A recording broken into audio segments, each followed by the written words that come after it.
Oh, I didn't think I was live already. I'm sorry.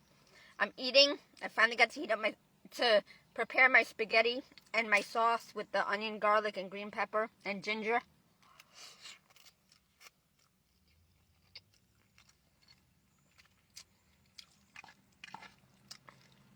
I really don't have enough spaghetti sauce. I have another jar, but I don't want to open it up because I got to eat my carrots. And I'm like 2 or 3 days behind. My carrots are going to go bad again. My broccoli is going to go bad again. I haven't bought broccoli in like 3 months or more because I've been eating spinach. And I didn't eat potatoes because they kept making my potatoes go bad. Then my carrots go bad. Then my spinach. I've spent more money on food that I have not ate that just went into the garbage or got fed to the birds. The birds have ate better than me.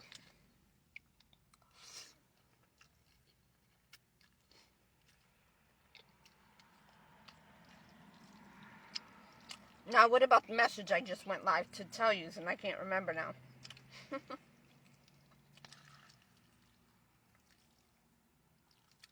I need more oregano and more thyme, I think. I'm not sure if thyme belongs in spaghetti sauce. I don't even know what, but I think thyme, I can't remember what herbs go good with what foods.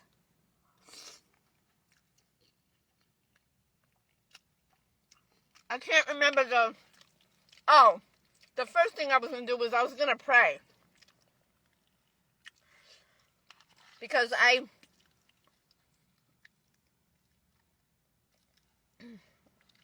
we all pray differently because we're all on different levels. We're not all yet on one accord. We're all not on the same word. You follow me? Don't follow me, but follow Jesus. But listen to me because I'm also a part of his message.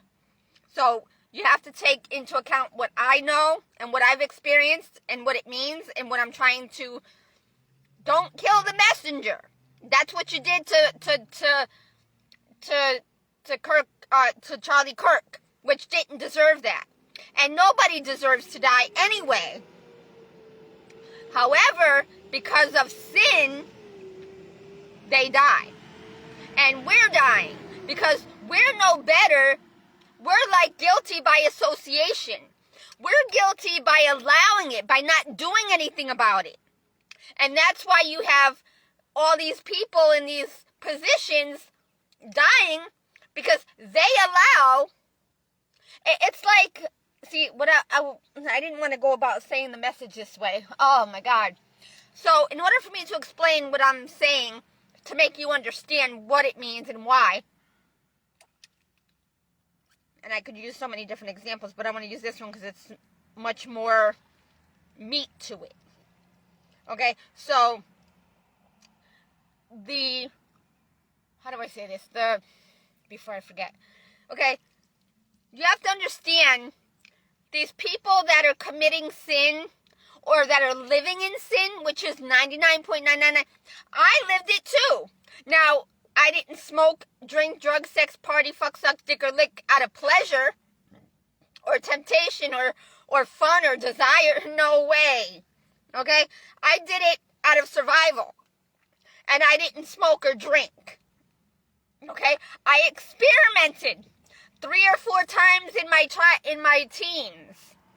Okay? I think when I was 16 was my first time. 16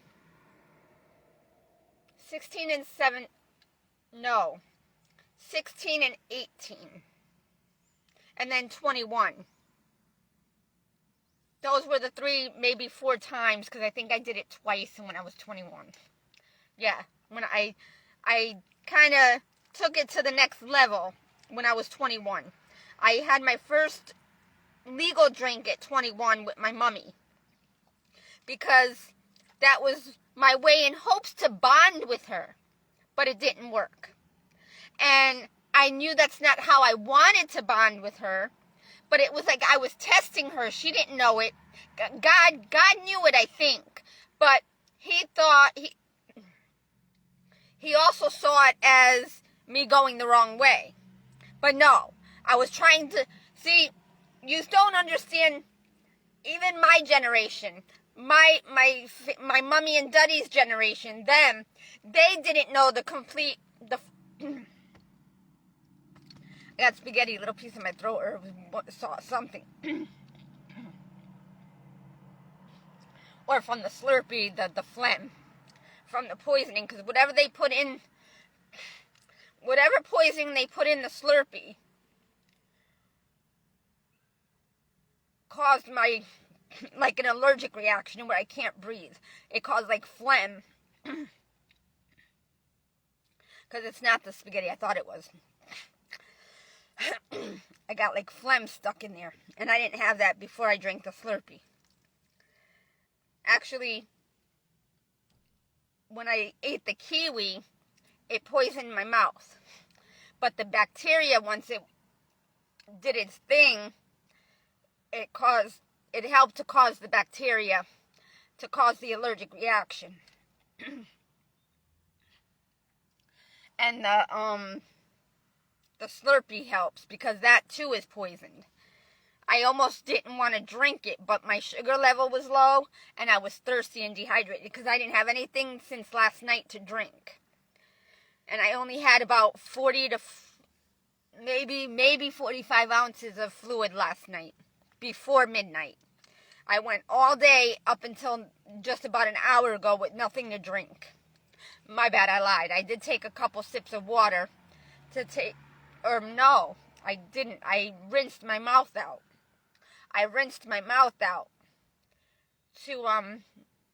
No, I did take 2 pills after I left the doctor's. And then I just took another 2, I think.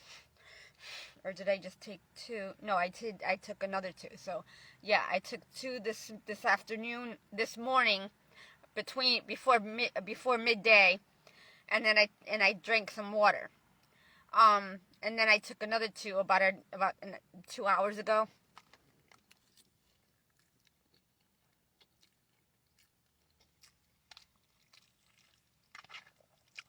My food is getting cold already. Can I eat it while it's hot, please? They didn't charge me, but I still had to buy cookies so that I didn't go in to use the microwave. You know what I'm saying? Because I usually pay to use the microwave, and I don't buy anything because it poisons me. Or I don't want donuts.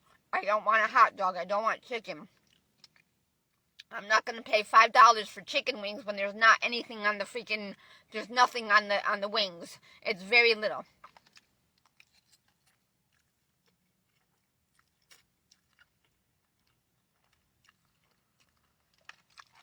But I already had my chicken from Walmart, and it was poisoned. The second and third one.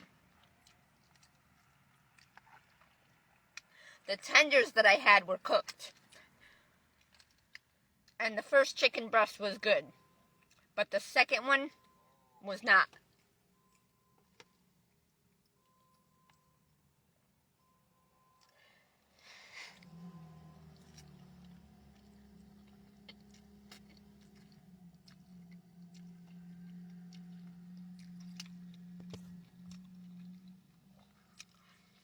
But I want to eat this while it's hot before it gets cold, and it's starting to already. And it's not even cold or hot. It's like, I don't even know what the temperature is, really. My tea is already cold. Oh, what did I just fucking do? Of course, it's 83 degrees. Of course. I should have known.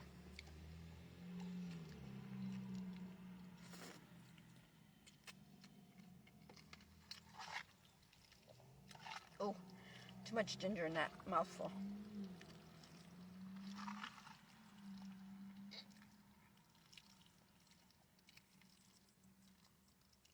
Now, I can't buy any more cloves because they're going to probably poison them on me.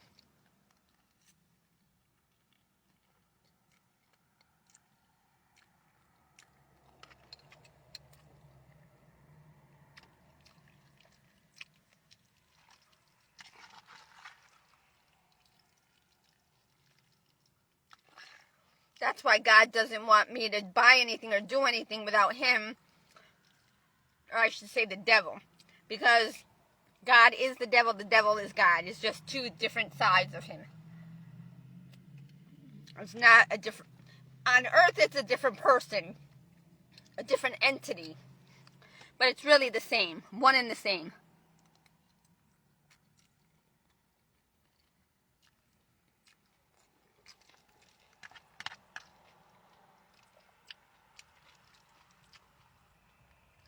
The peppers are perfect.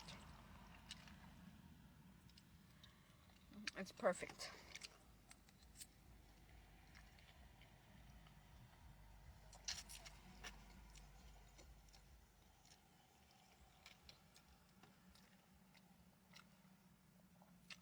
I'm gonna eat for like another 5 or 10 minutes.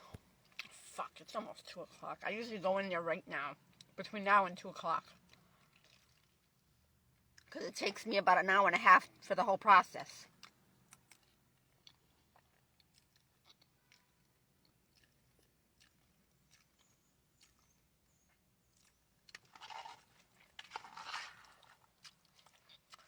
But I might not even make it in there.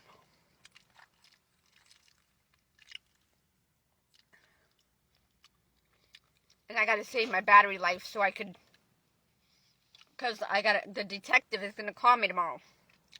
I don't know what time. And I was gonna go take a shower, but... To charge my phone and take a shower, but I don't think I'm gonna get the chance.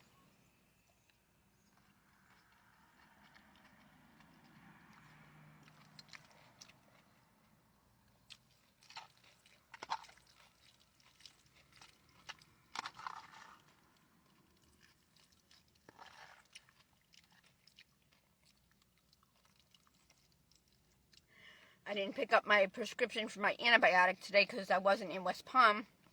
I didn't get back here until almost 11 o'clock at night, 11:30.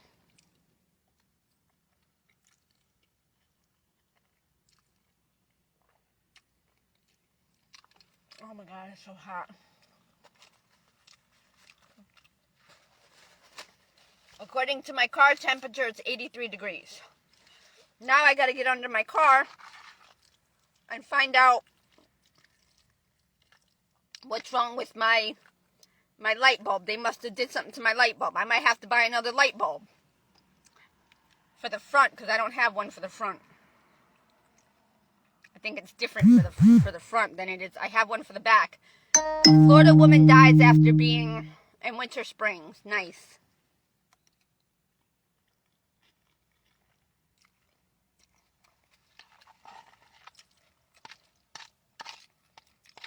See? Another example. Where many people are dying because we're all living incorrectly. We're all living according to the devil's kingdom. We're not living according to the truth and way to life. We're all trying to live life according to... That's another thing. I've had so much to say and it's all coming back now. I ate too much garlic at that because I cut them in... They were big bulbs. And I just ate like 2 big pieces. Even though I cut them in quarters, it was still too much garlic. They weren't cooked all the way, but... And plus I don't have butter.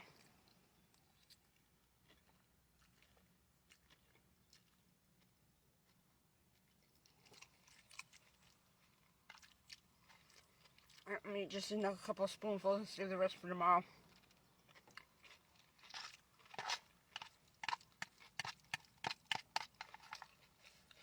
We're all trying to live, but we're using the wrong process. We don't believe... Many of you don't believe in God, but you want to live his abundant life, or the life abundance that he claims that all of yous want. How can you not believe in God, but believe in the abundant life that you so-called seek? But then you're going about the life, you're going about seeking the so-called abundant life the wrong way. You're using the devil's kingdom. You may know or not know. And that's why the devil's kingdom is temporary. It doesn't last. Because it's not built on the rock of truth, the solid rock, the solid foundation, solid rock foundation of the truth and way to life. You say, well, Shara, why is that? Or how is that? What do you mean? How do you say that? Why do you say that? Well, look at the jobs.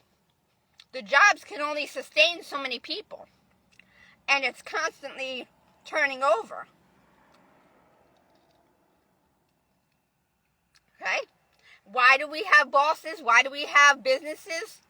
Everybody wants to rule the world. Everybody wants to be rich and famous or have power. God has power, but not the kind that all of you are seeking. The kind of power that all of you are seeking is based off of being hurt or being lied to, deceived, betrayed.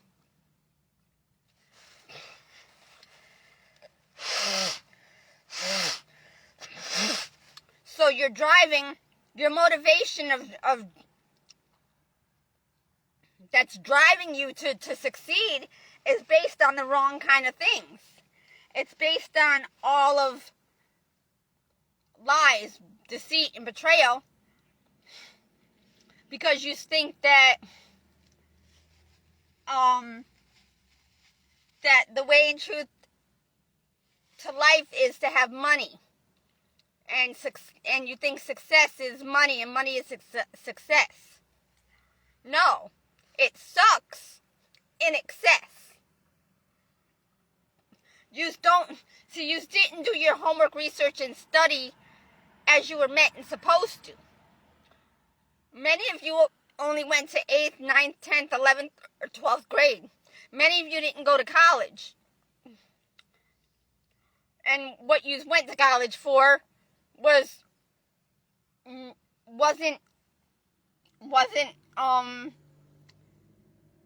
conducive or based on God's kingdom. It was based off of money or how to make money. No. See, that's the devil, having to think of something when you... Okay, look at in science. What do they tell you at least in my education in 7th and 8th grade? Or was it before then? No, I think it was Mr. Yaffe. Or was it Mr. Siegel?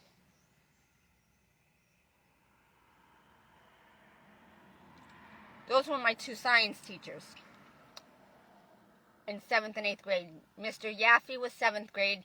Mr. Siegel was 8th grade. However,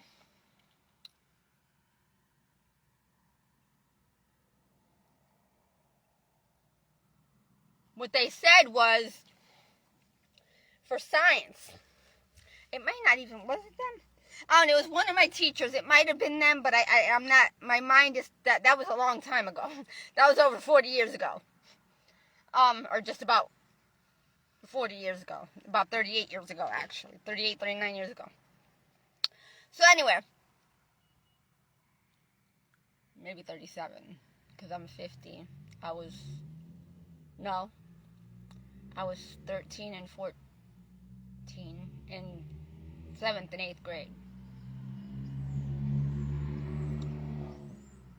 Yeah, so it was like 37 years ago.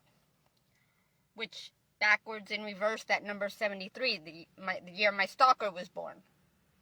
My son was born at 7:31 p.m.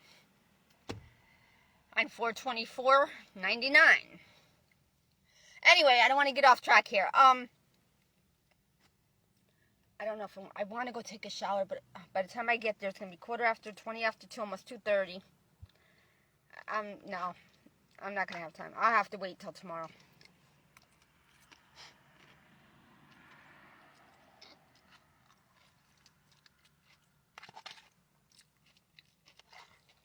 So, I'll still go there.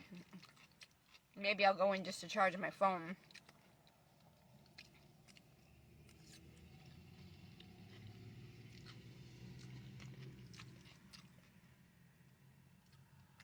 Alright, the rest is for tomorrow. I ate. I could probably eat more, but I'm full.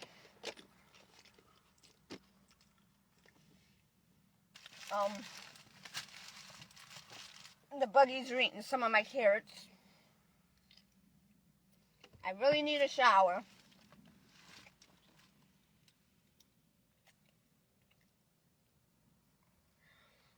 But I'll be able to take more showers at the end of the week. Even though it won't be overnight. I only have to go in overnight when my skin is bad.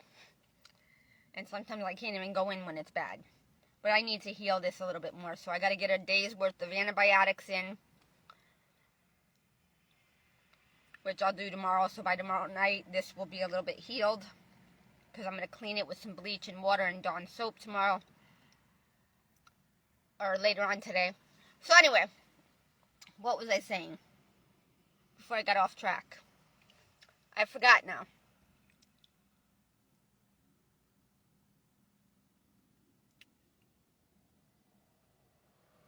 Oh, about the abundant life and about how we're going about living life and whatever it is that we think we're doing. We're not living correctly according to the truth and way to life. Now, we are still very far from living life correctly. Okay? If I've already told you what the right way is. Okay? Now, I posted the second part as to why we're living wrong and why people have went astray from the Garden of Eden. Okay? And when I speak of the Garden of Eden, I'm not speaking of Adam and Eve and that part. When I say about when I mention the Garden of Eden, I'm talking about the fruit trees that God put on this earth for us to survive and be healthy. Okay? But because they took their focus off of the land and they started to become curious of what the animals were doing, they took their eyes off of what they were supposed to. They were supposed to keep the eyes on the animals. They were supposed to keep their eyes on the trees and the grass and the land and take care of it. They were supposed to travel to and fro little parts to take care of what God had given them. Just the surrounding areas within the Garden of Eden and around. But, just like when we go to work and we go home. We're supposed to take care of that area. Why does one person or two people need to travel to get more territory? Why do we need more territory? We're only one people, one man and woman. How much land and territory do we need? Why do we need to travel and try to overtake everything? First and foremost, we need to worry about ourselves, not everybody else. Okay, if they're suffering, they need to question themselves why they're suffering. What are they doing wrong within their equation of their brackets? What are the brackets? Your body. What are you doing within your body or out of your body that is not aligning up with the Word of God or with the truth and way to life? Why are you not getting the results that you're seeking or that you want? Many of you have gone astray. See, you got to understand where I'm coming from. That's why I stop myself sometimes from finishing what I'm saying, because you aren't going to understand, because you're like, okay, just like I did when I was younger. I'm like, my daddy and his clan kept blocking me in everything I was doing. And like putting obstacles in my path. And I'm like, I know I have to work to make a living. according to the truth and way of life at that time. Nothing has changed. Okay, but the works that is in play today is not correct. Okay, the works that are in play are according to the sin of man, from a long, long, long time ago from the first man and woman. You just don't understand that. Until you get the understanding back from the beginning, okay, and that's why in order to understand the truth and way to life, and to find out and to go through the correction process and understand what needs to be done and what not needs to be done, you have to forget almost everything that you learned. Now, not everything, because there's some good things that you learned or that you know, but you kind of put on the back burner because they didn't work. The things that you knew but didn't work because of the way that the world was working. Okay, the rest of the masses. I like that word because it's true, because that's the only way you can separate without defaming or degrading or belittling other people. But the masses are doing wrong because they're all doing the same thing, expecting a different result. And the chosen ones are like, oh my God, boy, are they some lost sheep.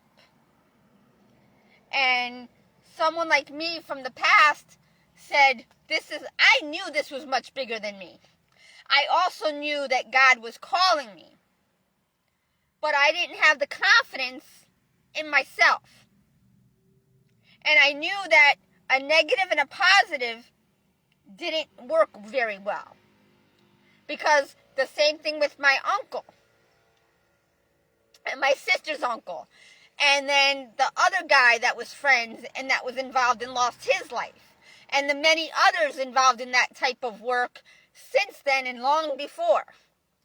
Okay? Thinking that being gangsta is the answer. That's the easy way out. Okay? That's not the answer. That's the fast answer. You're cheating yourself by taking the fast way. By thinking you're taking the shortcut. Anyway, I'm going too far now. I'm forgetting what message I really started on because I got it. My neck hurts. My back. I'm getting like, it feels like pinched nerves. I'm getting like a piercing pain, constant. Sometimes the constant pain, but piercing pain, and then in addition, I get like a shock, and that makes me like twitch because it hurts. Where I can somewhat deal with the constant pain, constant dull pain, as long as it doesn't get too bad. But I can't deal with the very sharp, excruciating pains that hurt. But because I'm very stressed, I'm dehydrated, malnourished, I'm poisoned, I'm getting stuffy. They're poisoning us from the food sources, and that's a form of warfare from the races. Because, see, the white man is doing and has done what the Indians and the Egyptians and all these other people have done. They sold themselves out because of money. So, if you just think about it, the money, what are you doing? The money is causing you to give your life to somebody else because you're paying them to do everything for you and to live and do for you. And they're going to say, wait a minute. Why am I doing this, and this for them? They're paying me to do this, and this for them. Why can't they do it themselves? Yet, the one that's being paid to do it is saying, okay, this is the way that I'm supposed to live by doing for other people and getting paid, but yet it's not enough, and it's not allowing them or me when I was in the working field enough for me to live my life. I was serving the public, getting paid for it, not getting paid very good. I'm stuffy because of the poisoning. Hence COVID, ammonia, all this stuff. Why do you think we're coming down sick? Viruses. It's through our food. It's being tainted, contaminated. Whether it be purposely, unpurposely, unintentional, or intentional. Most of the time it's intentional. Because that's the form of warfare that they're doing. So they could take over our country that they claim was theirs from the beginning. Hello? They weren't born before us. We were all born at the same times throughout this existence, this human existence. God meant for us to share. Okay? And the world is quite big enough for us to all have a chunk of it. Now, what is making us not have a chunk of it? Well, we're operating from the wrong context, the wrong instruction, the wrong works, the non-conducive works, the jobs and works of iniquity. You say, what are the jobs and works of iniquity? They're based off of the sin and the wrong way and the wrong things that we've chosen to do and decided to do without thinking and thought process. The things that we've been doing by being copycats, by repeating what we see, not doing our own homework, research, and study. For instance, or for example, when I was younger, and I was hungry, I was thirsty, and I was tired. Even though I slept 8 to 10 hours, I still didn't want to get up and go to school. My mom thought, I don't know what she thought. She thought that was normal. Why? Because she went to school and she made it to her senior year, but she did no retaining, no retention, no thinking and thought process. She just, she talked about one of her friends and how she couldn't speak right or how she couldn't write or blah, blah, blah. But yet, God carried her through and cursed my mommy because she spoke bad about somebody not knowing the full and complete truth. See, when you speak bad about somebody or you judge others, God will put you through the same thing that they're going through or the things that they went through as to why they fell short, which wasn't of their own doing. It was because everybody does life on their own terms. Not everybody is on the same level. It's not that anybody is dumb. And I shouldn't even say the things I say, but I'm not saying it to offend anybody. I'm trying to use it as an example to say, hey, maybe it'll get them to say, hey, wait a minute. Maybe we are stupid. Maybe we are foolish. Maybe we are ignorant. Now, question, what it should make you want to question, well, why is she saying that? What does she know? Because I'm sure she doesn't want us to beat her up for calling us names. No. I have no other way, no other means, no other words to get your attention. And the same way with God. None of you sought out God. You left him out of the equation a long, long time ago. You followed your people's ways. So what did you do? You repeated the same errors and mistakes, tradition after tradition. You traded life for addition. And you just kept adding and adding and multiplied and multiplied and multiplied and multiplied. And look at all the chaos that's happening. Now, ask yourselves, if you were God, how would you stop all the chaos? Keep in mind, we're people, we're humans, we have a heart, mind, body, and soul. We're only trying to live our lives that we put on this planet to do. However, we're doing it incorrectly. We're doing it wrong. Okay, many of us don't know that, or we know that, and we're trying to make it to do the right thing. But what's keeping us from doing the right thing? It's not us. We're working, right? But it's not getting us nowhere, right? It didn't get me nowhere. It got me sick, and it got me older and sicker, and it made me lose everything because our jobs are temporary.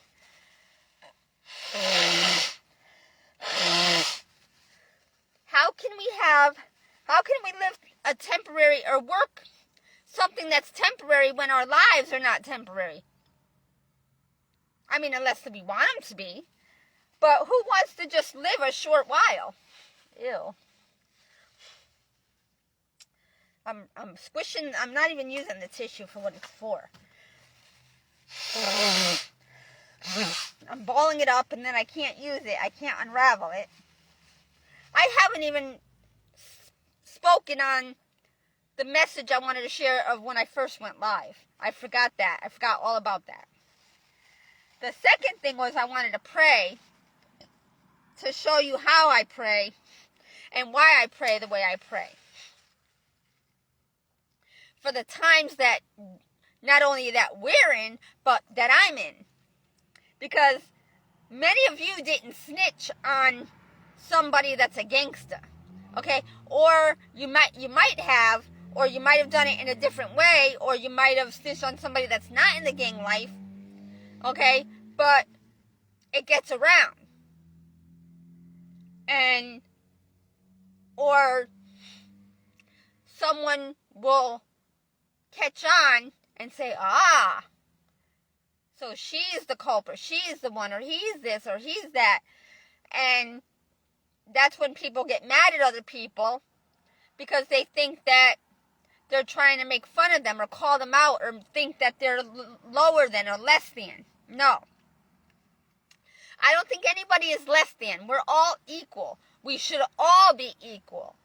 But because of the money system not being equal, and why is that? Because if you know economics, if you know the correct form of economics, if you understand economics, see, today they're teaching economics as a means to try to navigate, to make more ways on how to make money.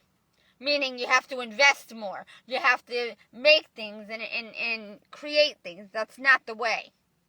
Okay? We're not using the right system, and we're only destroying our kingdom, or God's kingdom. It's not our kingdom because we didn't build it. We didn't create it. It was here before we got here. So, obviously, there's a creator of the universe, right? And then through the creator of the universe, he created masters, sort of, or what's the other word I like to say? I don't want to even use the word king or kings, but I'm going to right now because there's like, okay, they used to say seniority is usually what would usually be how God would run his kingdom. But because of people falling short of the glory, that has not panned out to be the correct way. Because everybody does not learn the same, does not have the same understanding. They have not been taught the same things. They have not been through the same things. They haven't experienced the good and bad, the evil, the just, what, you understand? I hope you understand, because I don't have all day to teach you this. Okay, there's so much. It's like, my neck hurts. Oh my God.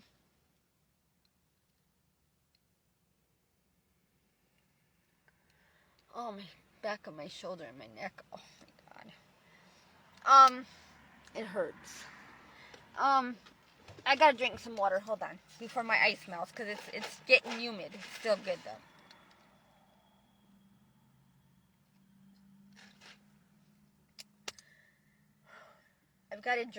I gotta cut my lemon up and put it in my water while it's still icy and cold, because when the ice melts, the lemon tastes nasty.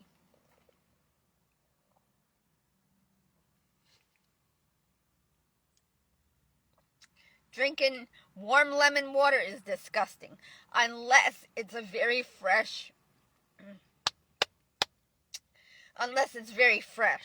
But the ones that are in the store are not very fresh. They're contaminated, tainted, and poisoned to make us sick. 2:07. I'm not going to be able to go take a shower. It's too late.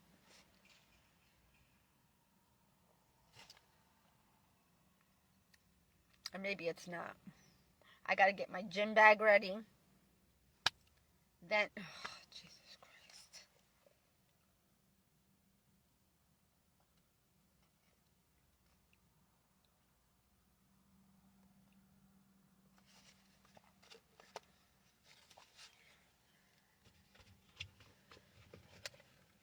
Uh-oh, somebody was stopped at the corner. But it was only done to get my attention because it's 2:07, representing 2007. But being that God is speaking to me through the police or the sheriff or whatever, it's more than likely the sheriff. Police are not usually out. It's very early. But so it's the sheriff, and by him sounding his siren, that very quick siren, not the siren like that, but 2007, 2:07 for me, it represents 2007, which is when Breaking Dawn 1 happened for me, and when I was visiting with my son. But being that I know what I know, oh, my chest. See? That's how coronavirus came about. The poisoning of our food. Because God is trying to get our attention to say, hey, my children, you're doing the wrong thing. Why are so many people dying? Why are so many people calling upon me? What's going on down there? It's like a parent. When the children cry and call upon their parents and say something's wrong or they're hurt or something happened or whatever, that's God. Too many people are dying. There's a turnaround. There's too many people being born. It's total chaos. Total chaos down here. So now all his children that fell short of the glory of God, that had fallen angels, against their will, some of them not against their will, has called upon God or cried out to him. And he's saying, okay, I need to come down there. I need to look over and see what's going on. I need to scan the perimeter. I need to scan the circumference. I need to see what's going on with my people down there. So now he's coming in and he's using this one, that one, this one, that one, and it's trying to bring forth awakening, or to awaken, or awakeness and awakening, whichever. But the people are not getting it because they're brainwashed based on a system that is non-conducive to life. Not only that, they have this in the back of their mind that the white people, because they listen to gossip, they listen to hearsay. Oh, the white people took from us, man. The white people did this to our people. The white people did that. Okay, now you got some of the white people that are actually living up to that, and they're falling into that loop of okay, well now they're blaming us, so now we gotta stop, like, kind of like sibling rivalry with Cain and Abel in the Bible, because Abel was favored more because of what he brought the Lord as an offering. Cain brought something he thought was good, but it was already God's. Okay, God already gave him the animals to take care of. Okay? God, they belong to God. The job of Cain and Abel were to take care of and to... This was in the beginning now. You got to remember, this was in the beginning. Okay? Now we are way almost at the end, at the outcome and result of our works for so many generations. So we're all, those that are just being born or have been born within the last couple of generations, or the ones that were born many generations ago. Well, they've done wrong. So they've repeated the cycle. And now there's a certain amount of people that are saying, wait a minute, this isn't right. Okay? Or that's the end times. And there's only a few chosen that understand the truth and way to life. And that see what's wrong. Because they've either experienced it or seen other people that experienced it and learned from it. Meaning they questioned it and said, okay, well, why are they becoming sick? Why is there so much danger, risk, harm, injury, sickness, infection, disease? Okay? And, well, why? Because people are smoking, drinking, drugging, sexing, partying, fucking, sucking, dicking, and licking, not eating correctly, not taking care of their health, not doing this, not doing that, and they die. They get caught up in the cycle of death. Okay? Because, again, freedom and free will. But where does that freedom and free will come into play? Okay? My freedom and free will is not the same as yours. Because I don't believe in the smoking, drinking, drugging, sexing, partying, fucking, sucking, dicking, and licking. And all that other garbage that goes along with it. Okay? Because I was born with nothing. Okay? My family was born with nothing. And the little bit they had was because of my grandfather. And my grandmother, what she had belonged to my grandfather. So when they got together and he worked to provide for her and their family, when he died, so did they. But it was like God kept them, but it was a long suffering. My grandmother suffered. I know her suffering because I got to witness it. See, I was the oldest by about... Me and my sister are 2.5 years apart. 2 years and 4 months apart. However, the lights are distracting me from the sheriff deputy. So anyway, my sister, when I was 5 going on, or between 5 and 6, my sister was 2.5, 3 years old. She was not old enough to understand. Okay? And quite frankly, she never got to really understand throughout her years because she didn't know what I knew. She didn't know from the beginning of the equation of our mom's history and her choices and decisions on why we suffered and why the things that we went through, why we went through the things we went through.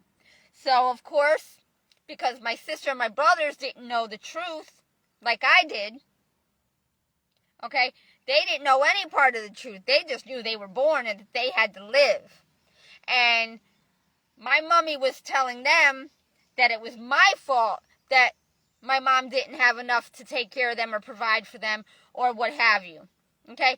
You can't keep having kids and just toss them out like they're garbage. And then have another kid, or toss all your kids out. You can't do that. We come from a higher being.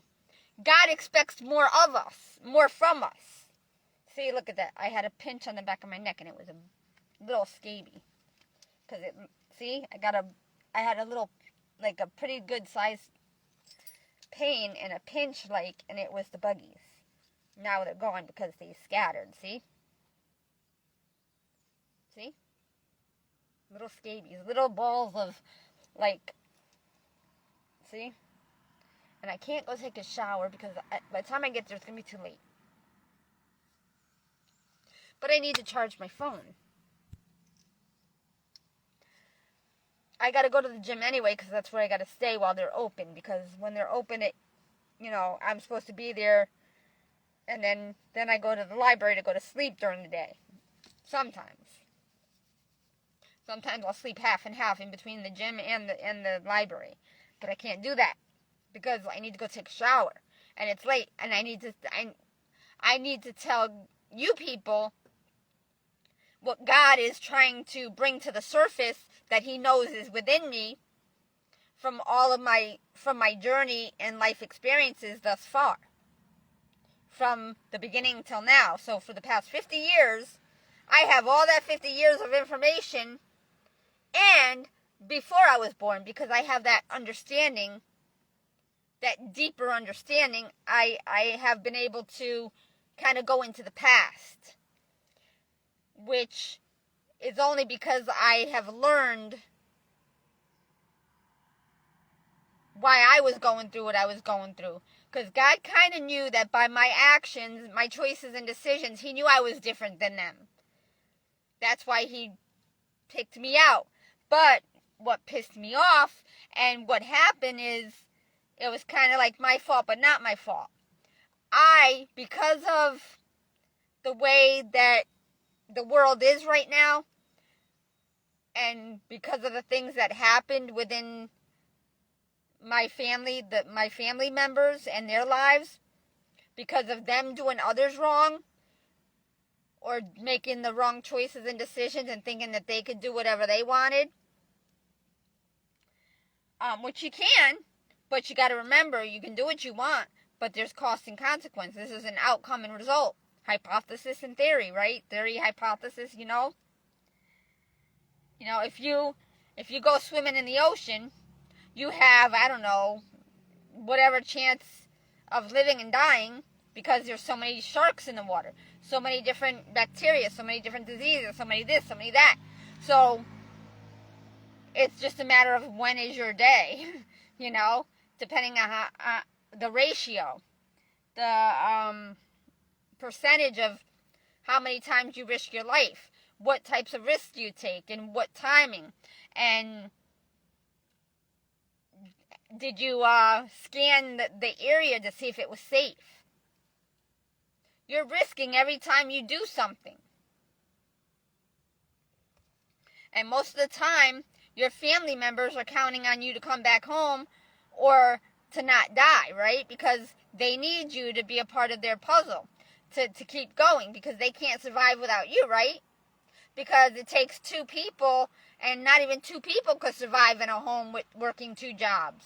Even 3 or 4 jobs. Because you got all these bills, and you got all the money. It's just a mess. We've already been through that. We know, right? So that's not working for anybody. Because there's bad happening for all walks of life. In the middle class, the low class, the middle class, and the upper class. It's the same shit is happening. Whether you have little money or a lot of money. The same shit is happening. On some level, some way, shape, form, or fashion. Right? Am I right or wrong? If you think I'm wrong, then you're missing information. You're misunderstanding. So anyway, it's not really anybody's fault per se, specifically or individually. It's all of humanity as a whole. We are the tree of life. All of us make the branches. The root is all of us together as one. But we have to seek our food from the ground. Okay? Where do you seek your food from? What is your food source? Is it the smoking, drinking, drugging, sexing, partying, fucking, sucking, dicking, and licking? Okay? If the trees and bushes and flowers didn't have the ground, the soil, and if it didn't have the water and the sunlight that God provides, it wouldn't live. It would wither away and die. If you don't water the flowers, or if you don't give them the food that they need, because water, you can't live by water alone. You can't live by bread alone, right? When you eat bread, what happens? It gets stuck, right? You need some water to wash it down, right? Or the bread, eventually you'll die. You'll get like a bear belly. You'll become full of yeast, and that's the only way I could put it for the flesh. But yeast, fungus, mold, same difference. It's just growing in your body. That's cancer. All that fat is cancer. Okay? Now, in some cases it's not, but it can turn into that because when you eat food, there's bacteria.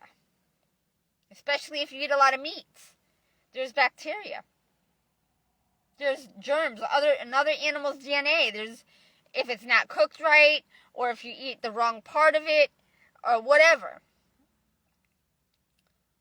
So, it just may take you a little bit longer to get the cancer. Whereas if you eat bread, pasta, pizza, fried foods, which contain flour and grease, and all this stuff working together, it clogs your body from being able to function properly. You're not eating the fruits of life.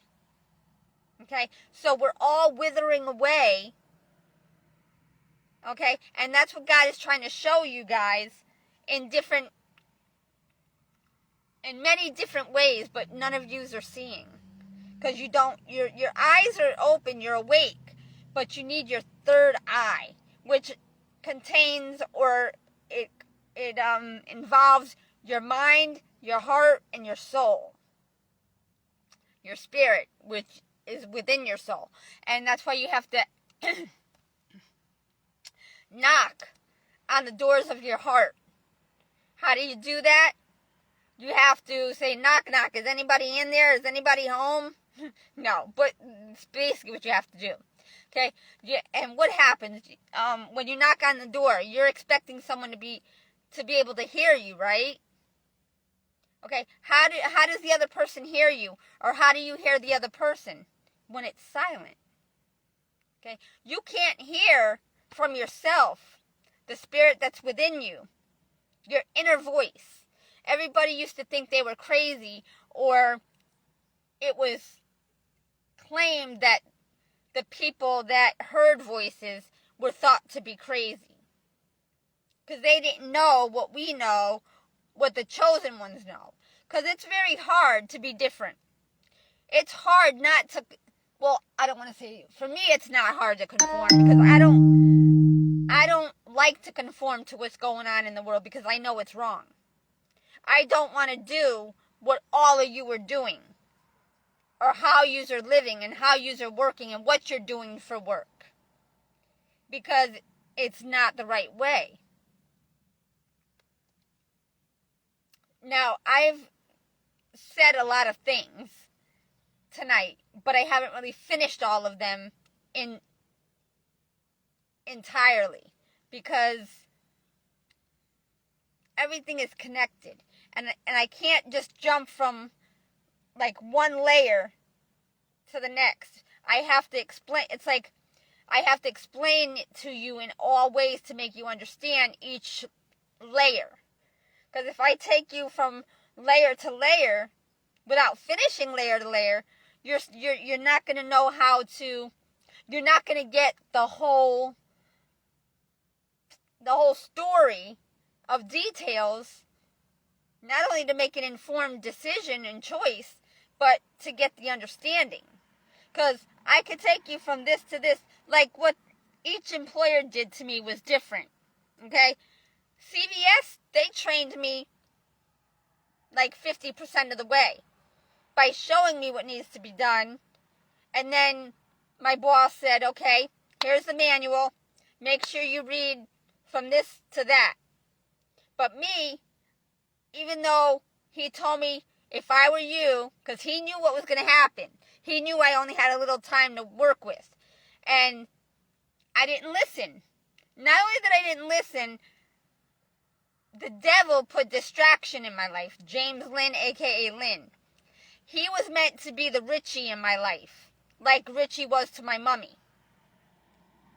And boy, did he do that. And I'm not saying he did it sexually or anything. He just did it by being there. Because, oh, my nose is itchy. Because, because he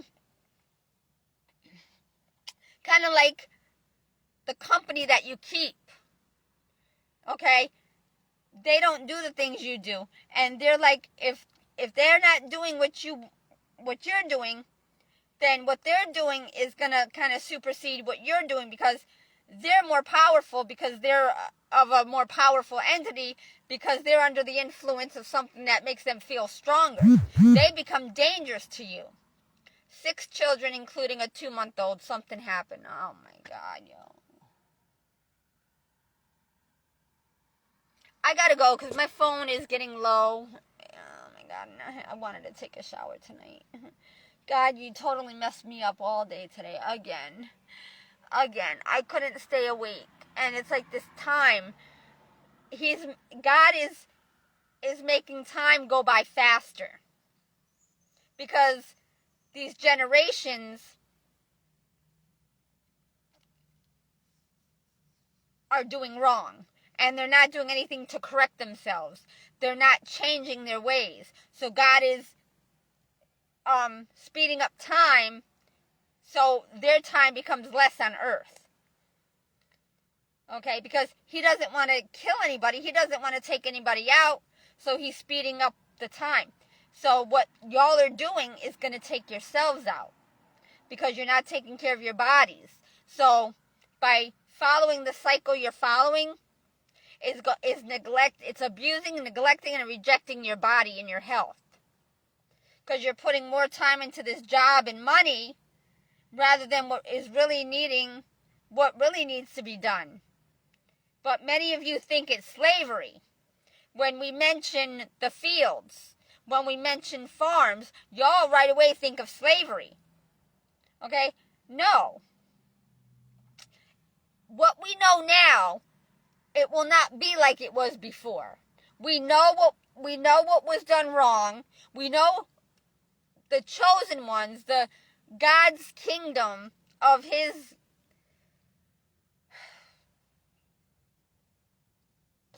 bowl full of whatever, or his chosen people, of him growing his church. Most of them deep down know the truth, but because we all are not on one accord and one understanding and on the same word or same level, we have to continue working a non-conducive system involving money. So as long as we operate off of the money system, we're never going to attain what we're trying to attain or achieve or accomplish in our objective or goal, on what we think the dream or life is. Okay, that's another post I'm going to do. I'm going to say, okay, why don't we forget about the American dream? What about American life? Or what about just life in general? Okay, if we would forget about the dream, because the dream is just a fantasy. Why do you want to dream about something that's just a fantasy, something that you can't even touch, when you're in the here and now and you can touch yourself? You're in the here and now and you can touch yourself, right? You're alive. You're breathing.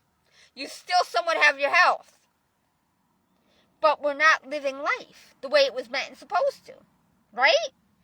We're sick. We're not feeling our best. We're not healthy. We're experiencing all this pain, suffering, loss, and all this chaos, catastrophe, commotion, confusion, conspiracy, dysfunction, disorder, defect, deficiency, dysfunction, destruction, and death, right?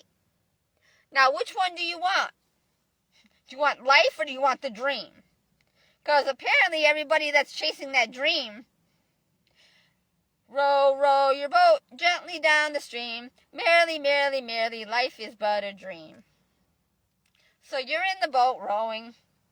Oh, wow, look at that. Oh, look at that. Oh, look at that. You're just passing it by and you're looking at everything else, but you're in that boat rowing and rowing and rowing, or thinking you're living your life on that cruise ship and doing the right thing and having fun.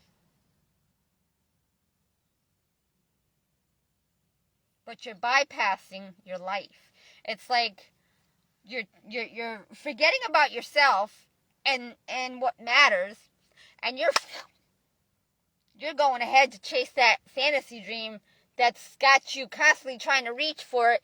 And the further you reach, keeps getting, it's like you can never reach it no matter what you do. You try this, you try that, you try this, you try that. It's not working. Or you're not satisfied. And then by the time you're done, you're doing all this partying and all this extravagant things and luxurious things, you may be satisfied. You may be like, oh man, that was a fun trip. That was a fun run. But now you're old. Now you're maybe you're not even old. Maybe you're like in your 60s, which is not old, because you should still be able to live to about 90 to 100, if not longer. But because of how we're living or how we're not living, and the things that we're doing while we're living, and the things we should be doing that we're not doing, and it's taken away, or it's adding all the bad things and weighing us down. Okay?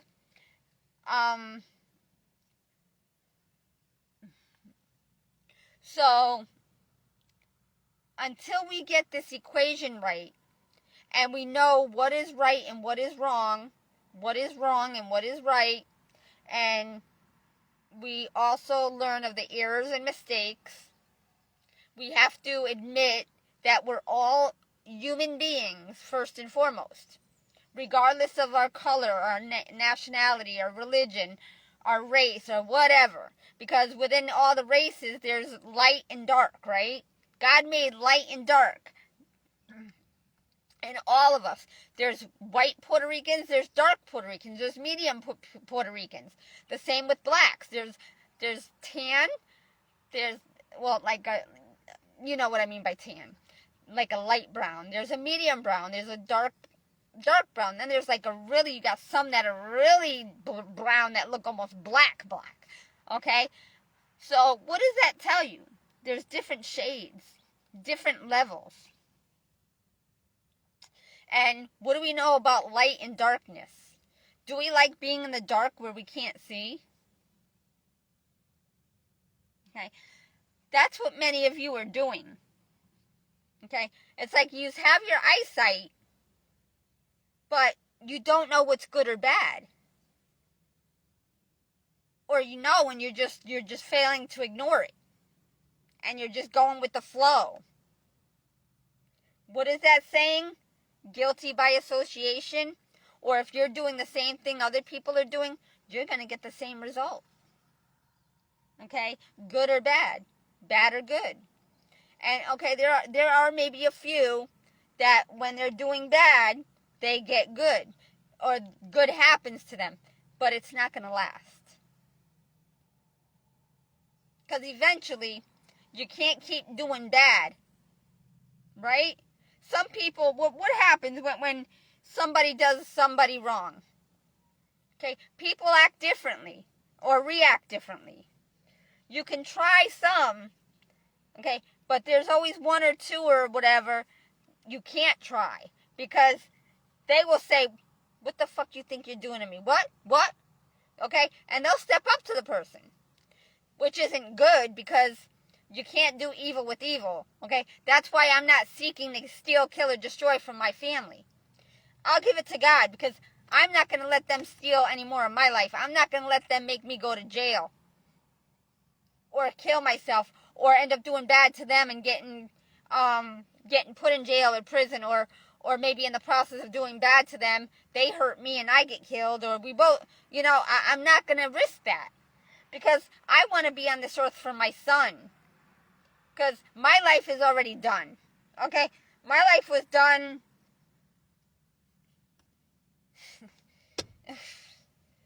I don't even know, really, on so many different levels, so many different years, because of my mommy and daddy going about the process the wrong way.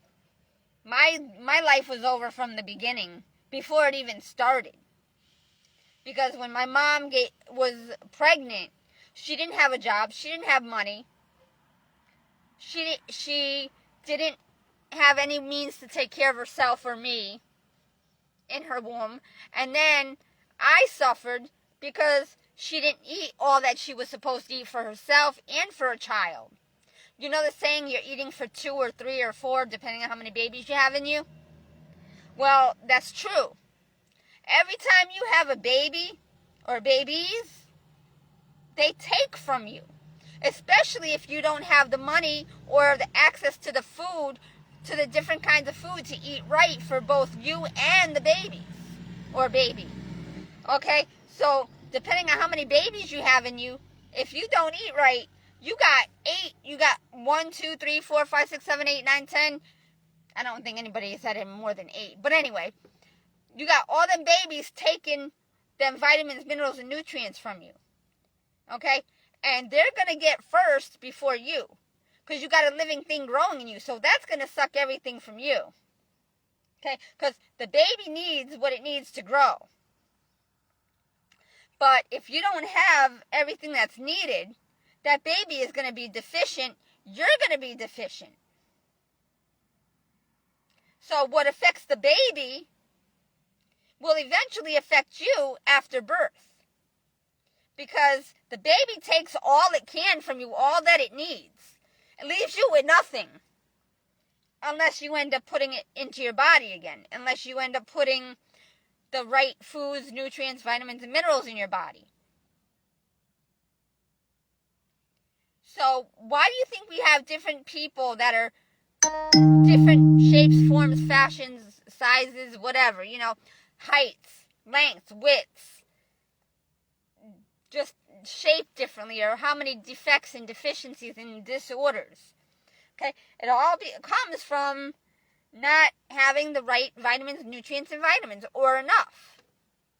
So then, whatever the babies are deficient, it affects them, impacts their lives.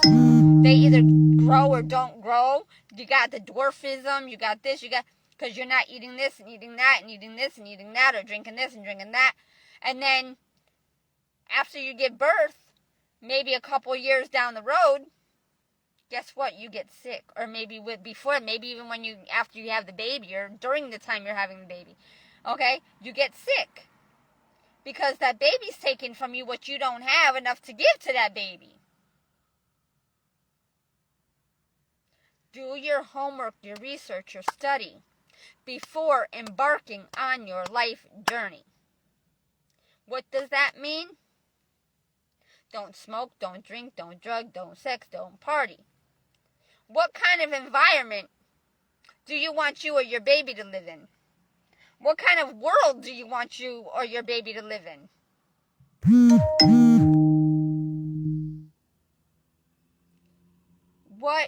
You got so many different questions and answers that you need before you can even go on.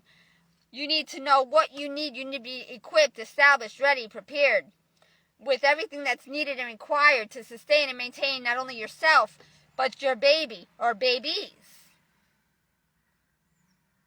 Now, for example, my mummy, she was on welfare getting less than $300 or about $300. I think it was like $260, $250 on welfare back in the 80s. The rents were about in between $200 and $300 a month. And that was the so-so places. Okay? We also had the nice homes that the rich people had back then. The middle class and the rich people. Okay?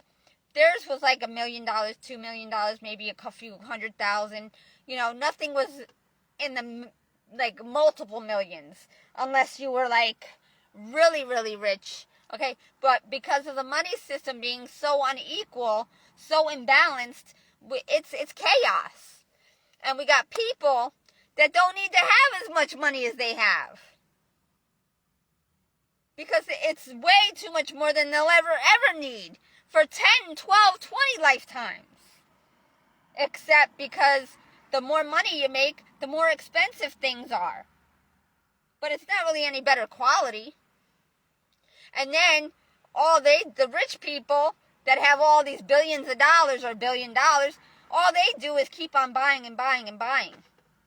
And then what happens to us people? We got to keep on working and working and working and working, and we don't get paid.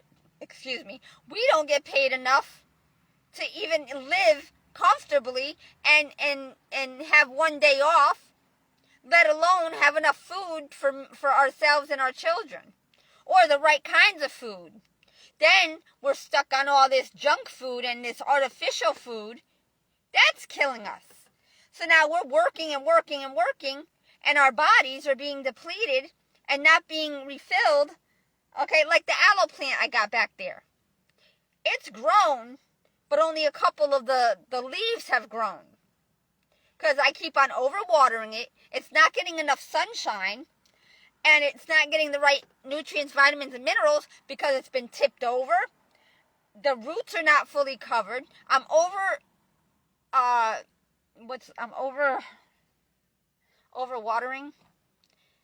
Not really overwatering, because I only make sure I put enough water in to where I see a little bit drip in the bottom of the pan.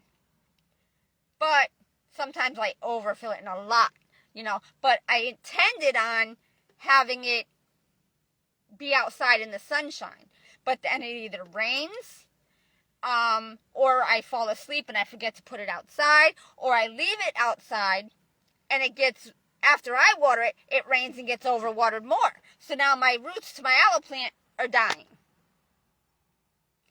And the soil, it used up, it's been in that soil for almost a year, for more than a year now. I bought it when I was in Apopka, Florida. Okay? And I got it for less than $2 or $2.12 or something like that. Which was a clue to me. I just caught on to that. I actually caught on to it then, but forgot about it. But anyway, I may not have said anything, or I did, but I didn't really say anything in depth, and nobody remembers me even saying it, because they don't care. It doesn't mean nothing to them, because they think that it's that they don't want to hear nothing that I have to tell them about me, because it doesn't affect them, but it does. They should want to hear about the things God is doing in my life, which isn't really for me. It's for the kingdom and for God's glory, because my life has already been screwed over and over and over again.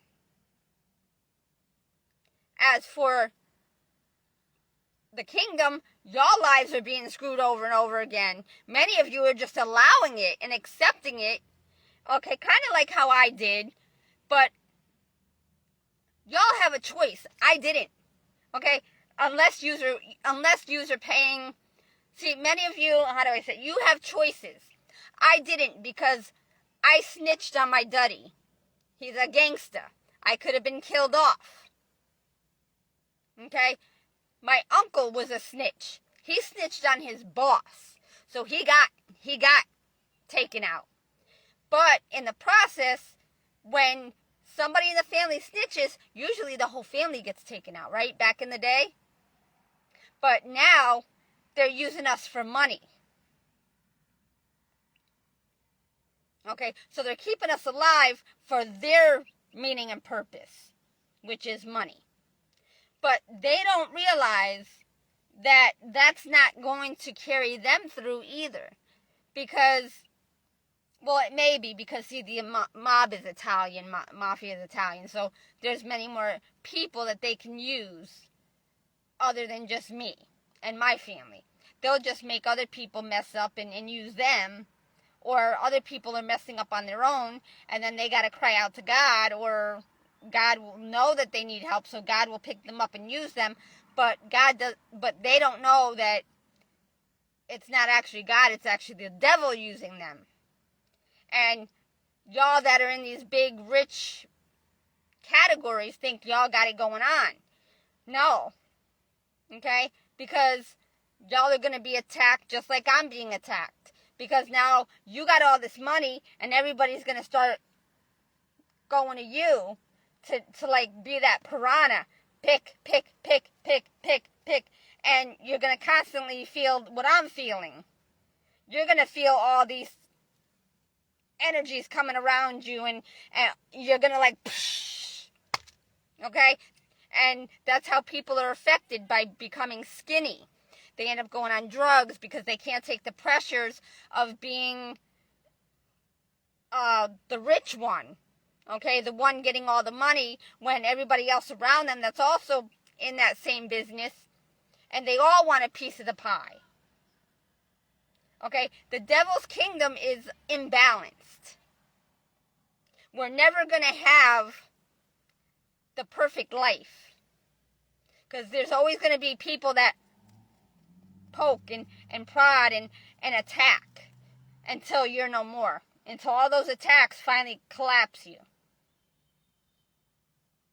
Or them if they go too far and they get caught, if they do something bad.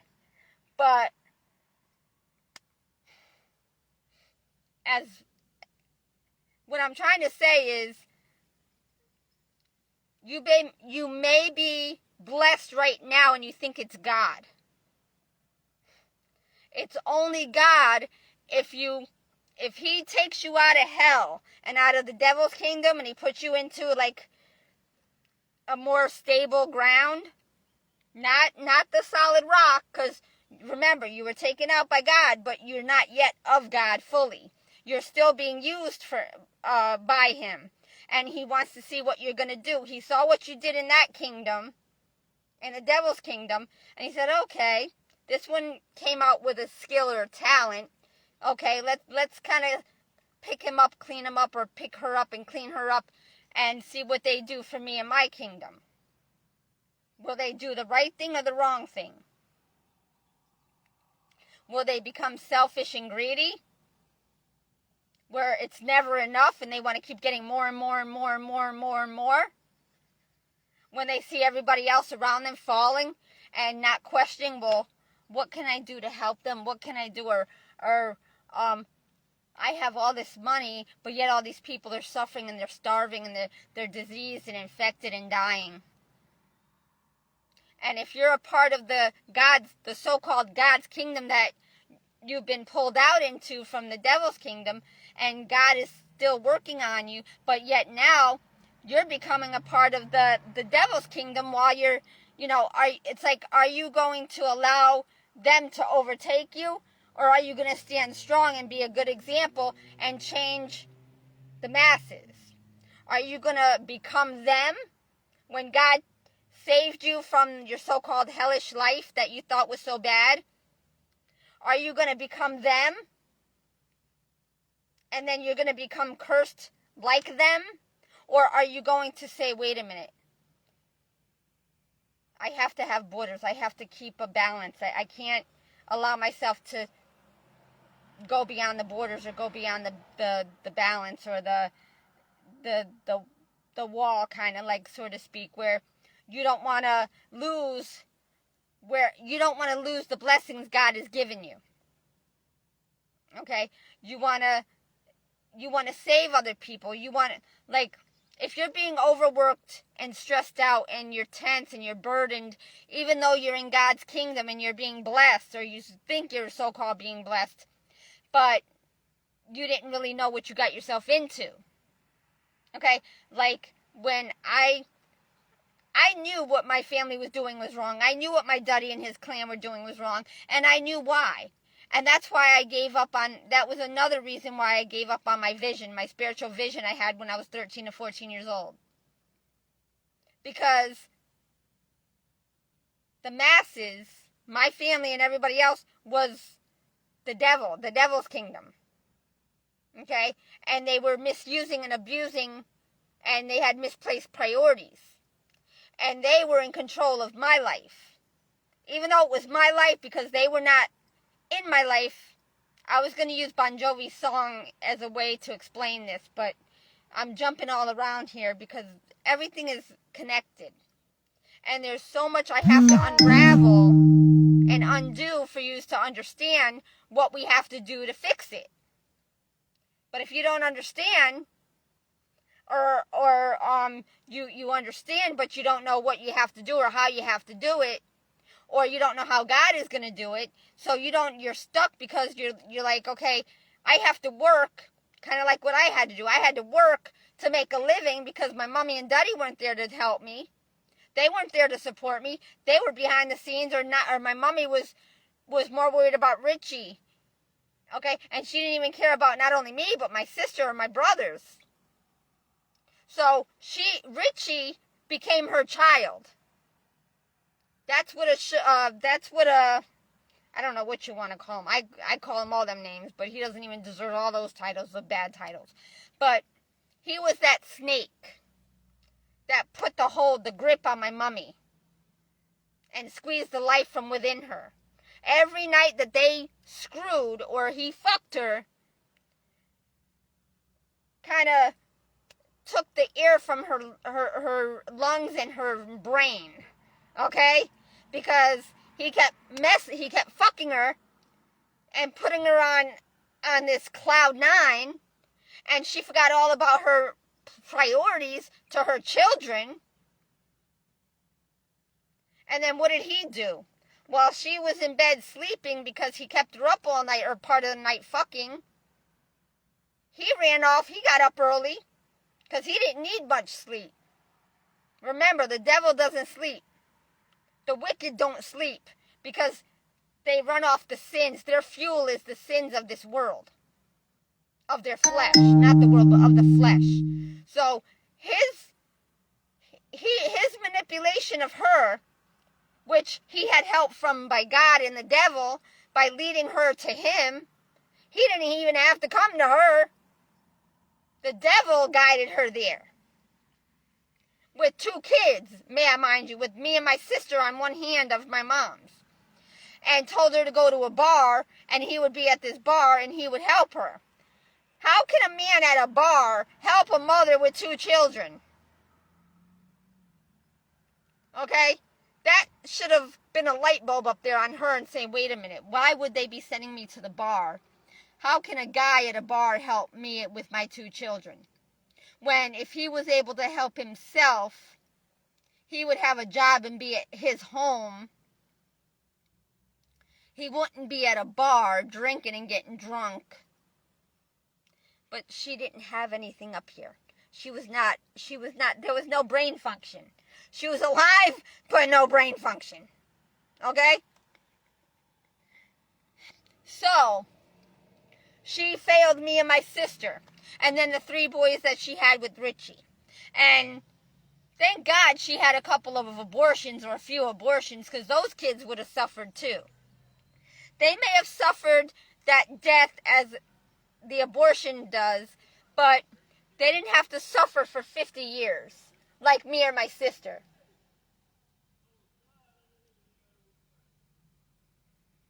What the fuck?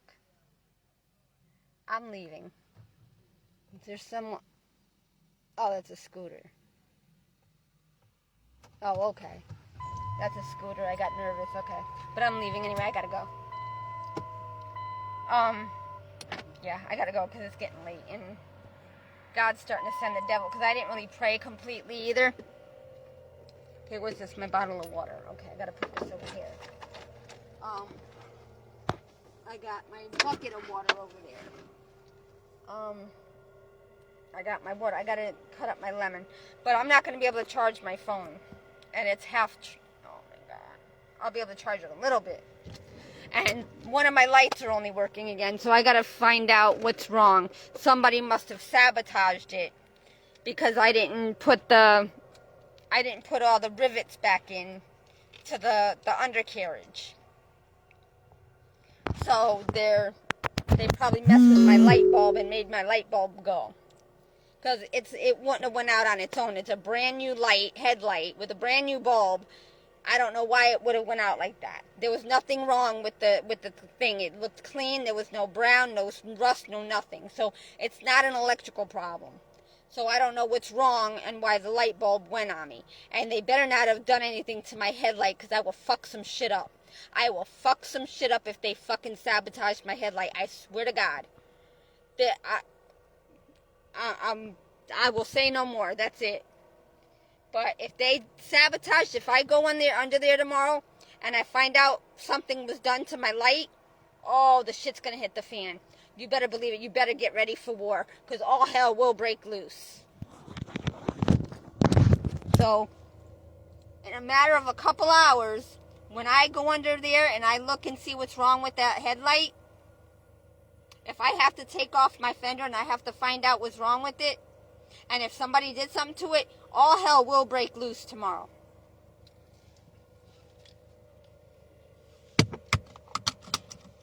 If it just happens to me, maybe the light bulb, then okay. But I don't know what could have made the... I almost thought I was going in part. Ah, my thumb. Ah, I gotta be careful because I don't know where these people are. But it's a weekday, it's Thursday, and I need to get out of it because the morning people are gonna start coming soon, and like the people that are going to work around 4 o'clock, 4:30. I already ate as much as I needed to eat for right now. I'll eat the rest tomorrow when I get hungry.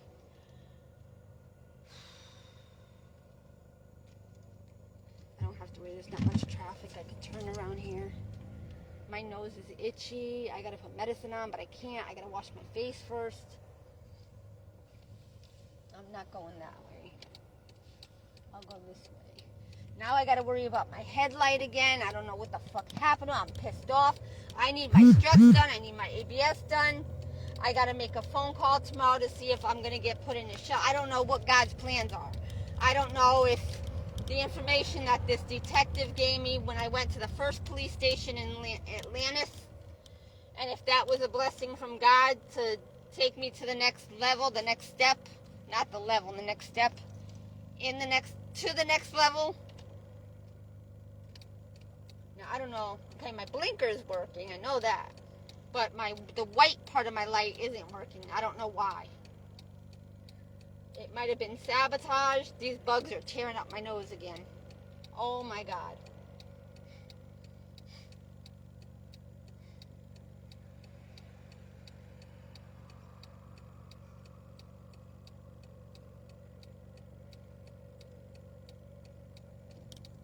That was really funny. Yeah. So I gotta find out why my light is not working. I can't do it at nighttime. It's unsafe, and I don't know where. I have to wait till tomorrow. I have an idea where I'm going to do it at. I don't know. Actually, no, because I only have... I'm not going to wash clothes yet tomorrow because I'm not going to be able to take a shower. Oh, this is going to hurt. I got to wash my face. These are boo-boos. I gotta wash on my face. Oh, my nose is so fucking itchy.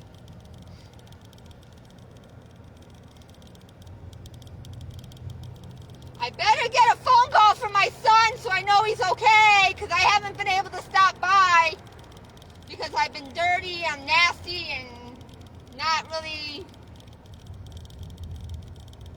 in good condition to stop by to see my son until God helps take me out of this fucking hellhole. Is that an umbrella in the middle? God! You're a fucking ass. You know that? You're a fucking ass. Fucking idiots. Dumbass, stop with your distractions! Fucking asshole. No, it's not happening that way. Quit it. It's not happening that way. I need a home of my own to make the transition the proper way. I'm not doing it this way.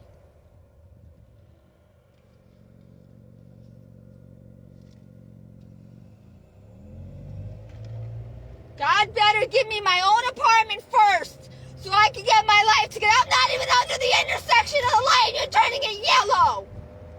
Didn't even give me a chance to get through the light. Regardless of not having any traffic out here yet, but still. They do that sometimes during the evening hours, the early evening hours.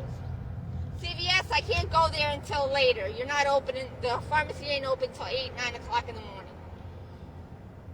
I can't even go in and take a fucking shower yet. I gotta wait till tonight. But I gotta wash my face with some bleach and Dawn soap to help the infection go away. Then I might take another 2 pills of the severe congestion, sinus and congestion.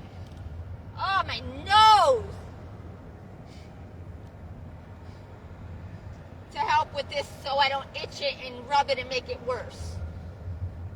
But the bleach and the Dawn soap will help dry it up and kill the infection.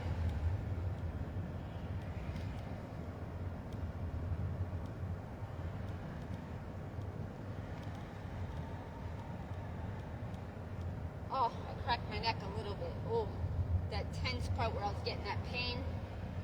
Not all of it, but it did a little bit. It's not as...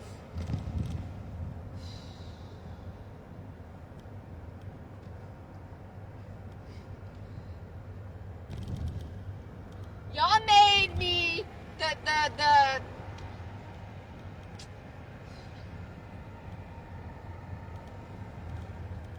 the thing that when I locked in the low price for gas, it expired and I forgot about it because I didn't want to add gas that quickly because I still had a lot.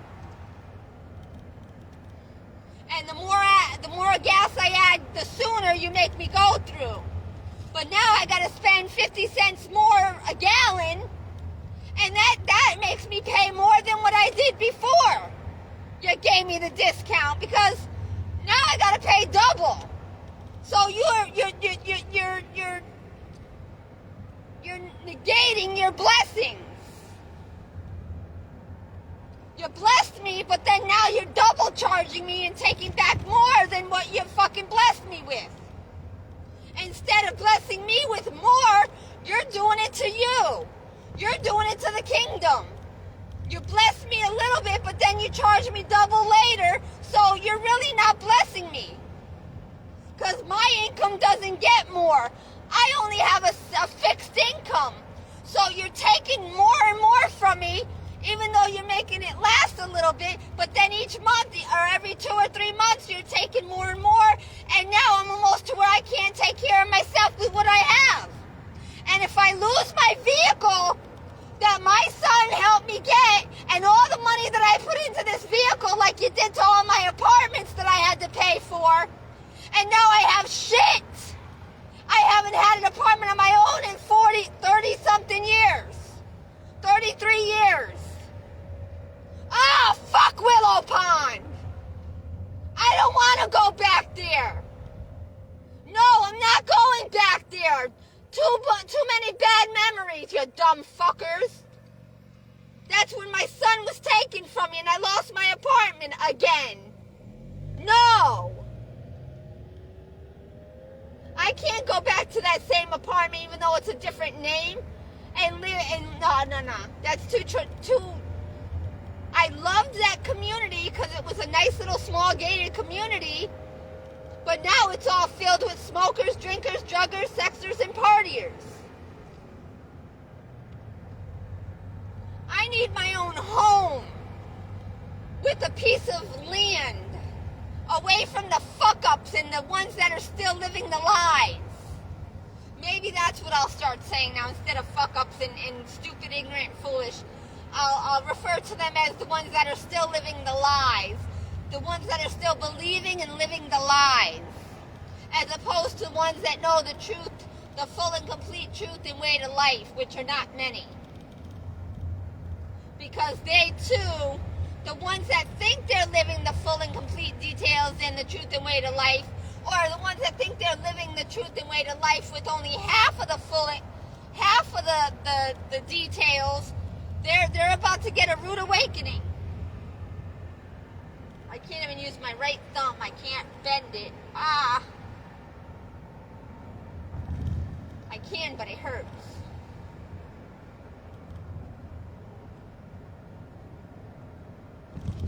This gas better last me the next 2 days, and meanwhile, God will lower the price for me in 2 days when I need to fill up again. So that the next gas full of tank full of gas, will last me till the end of the month. And I still have to put in, I've only spent so far $100 in gas. Not yet. the next, if when I go through the quarter thing, I can't, hon, I can't. I'm homeless myself and I'm about to lose everything. He's asking me for money or whatever. Fuck. What the fuck is he out here at 2, 3 o'clock in the morning for? Asking for money. The fuck? And he's using his hands like weed or something. No, I'm not looking for no drugs. The fuck? Oh, my blinker still works.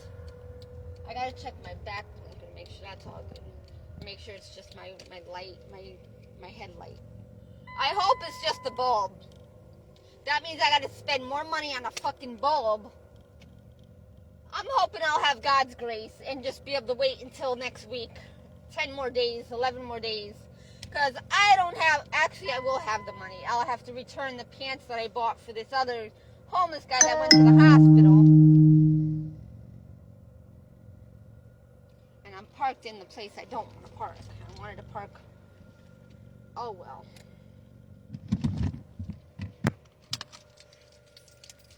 But you know what I'm going to do? Because I don't know. I'm going to, even though I don't need this right now, I'm going to.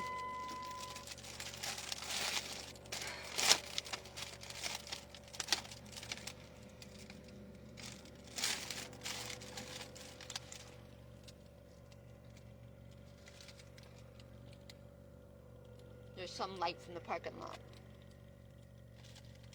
I bought cookies, but they're overcooked. They're really burnt. They're not burnt. They're cooked good.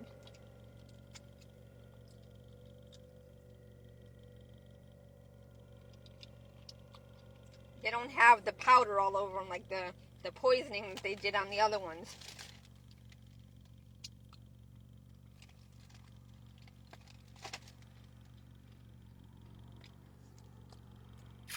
But I can still taste that they're poison. They put it in the cookie instead of on it. It has a different taste. You know when you take a bite of a cookie and it tastes good, right? You just know. Well, with this, it's not good. You can taste there's something, an ingredient that's not supposed to be in there. And that's how they're poisoning me little by little. And that's how people die of so-called natural death. It's not natural. They make it look natural by poisoning the food. And it slowly kills you.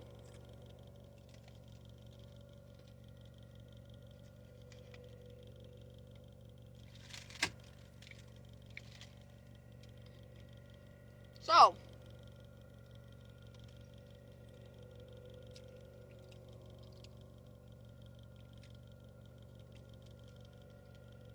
I am not connecting or hooking up with man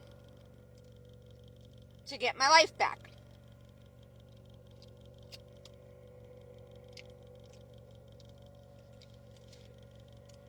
Or to get my health back. No.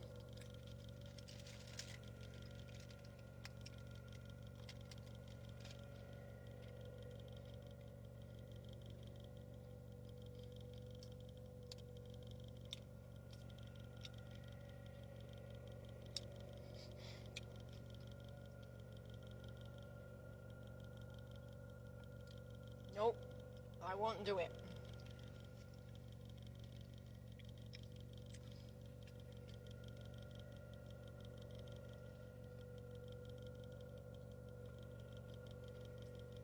That's not the way life is supposed to be. Life is not supposed to be where the male cares for the woman, or cares and provides for the woman. It's not the way it was supposed to be.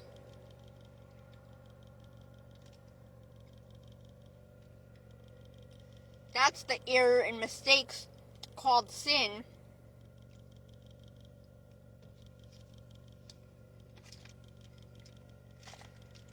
I will not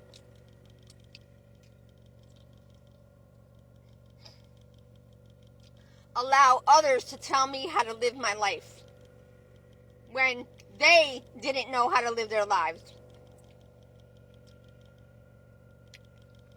When they're on their second, third, fourth, and fifth, and sixth, or seventh marriage. No, won't happen. I will not allow a man to take care of me. Will not.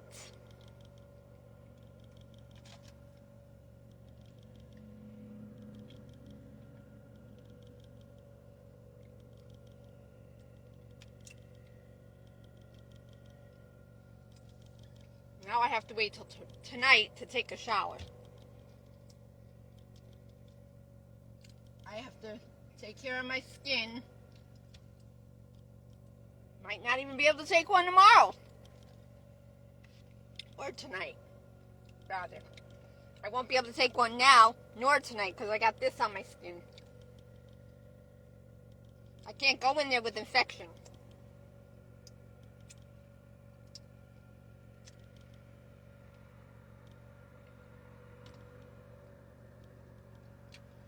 I gotta roll down these windows, it's fucking hot. It's not really hot out. It's hot outside. There's not really a breeze at all. Every now and then, God will send a little breeze. But it's like the trees are they're sleeping right now. They're not moving at all. Oh, my fucking nose. Oh, my God. I gotta wash my face. These bugs. Oh my God.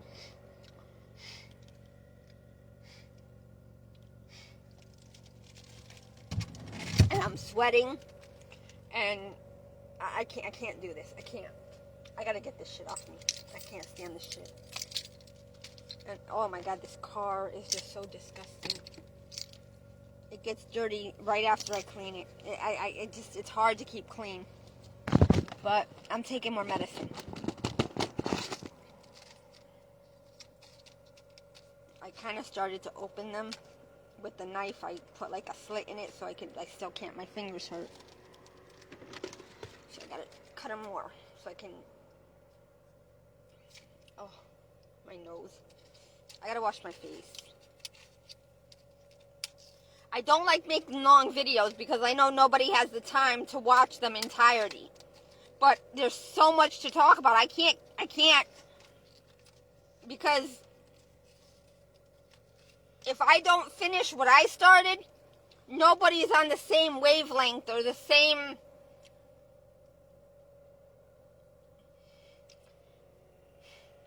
they wouldn't be able to go through what I went through and still explain.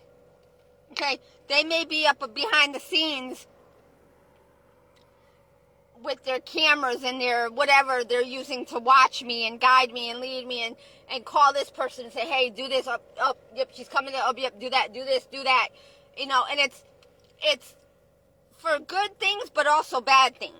Okay, the good things that they're doing to help me bring forth the truth and reveal the lies, to help the kingdom, it's doing bad for me. Because I can't live. I can't take care of my body. I can't take care of my health. So even though I'm still alive, and you think that God is blessing me, no. You don't know what I go through. Yeah, I get $967 a month. I don't get it. It goes to insurance. It goes to it goes to insurance, cell phone, gym membership, gas, and then it goes to helping the homeless people, the church, because I got a tithe. Then, sometimes I gotta buy new cell phone gadgets, USB thingies to hold the information, or adapters, car chargers, wall chargers, USB cords.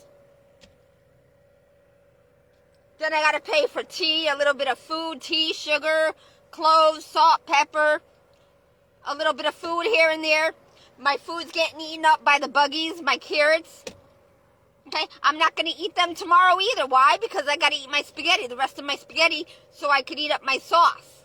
So that didn't go bad. So my carrots are gonna be another day before I get to eat them. And they're gonna go bad. They're still looking somewhat okay, but they're going bad.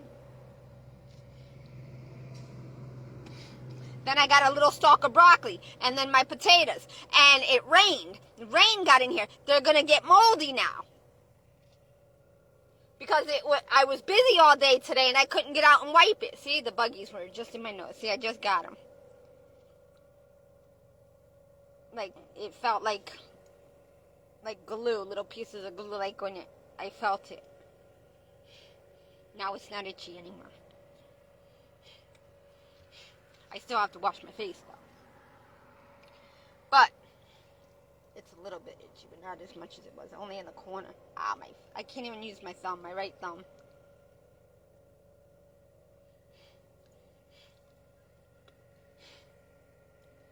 My tea isn't warm. It's warm, but not hot. So it's like, and it's a very strong cup of tea because I have 3 tea bags. I had 2 old tea bags, and then I added another one. It was really strong.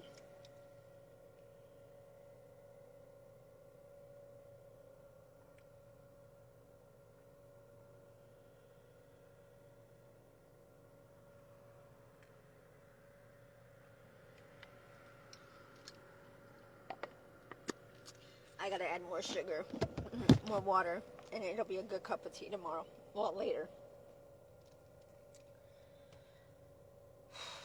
I'm gonna shut this car off. Because it sounds horrible. I'm probably low in oil. I can't get an oil change. I don't have the money.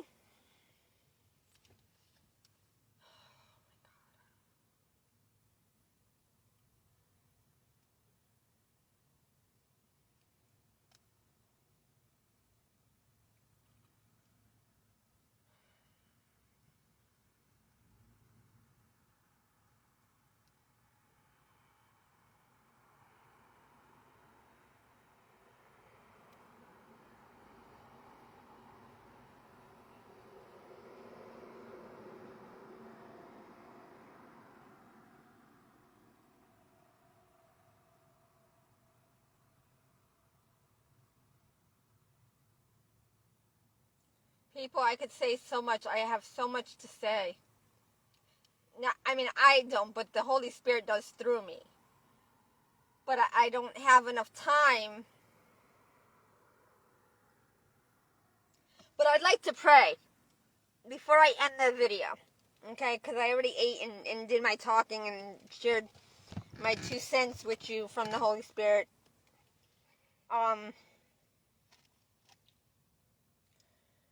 Okay, let me say one more last thing. Okay. Now, yes, God is raising up his kingdom of believers in God. Okay? He's trying to eliminate the devil's kingdom or to bring back the balance. Okay? Which will never be until everybody is brought over to the kingdom of God. Okay? The only way that it will happen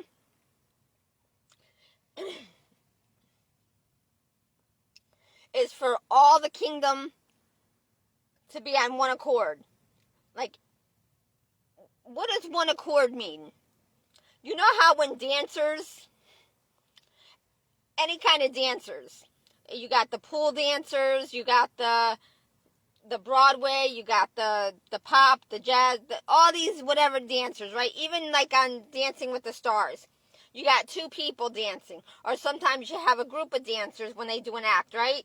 And how it, like, pay attention to the season, okay? Where you have some acts that you got multiple acts going on in one. So you got everybody dancing, doing something different. Or dancing the same thing, but you only have 2 eyes. you can't put one eye on something and one eye on another, right?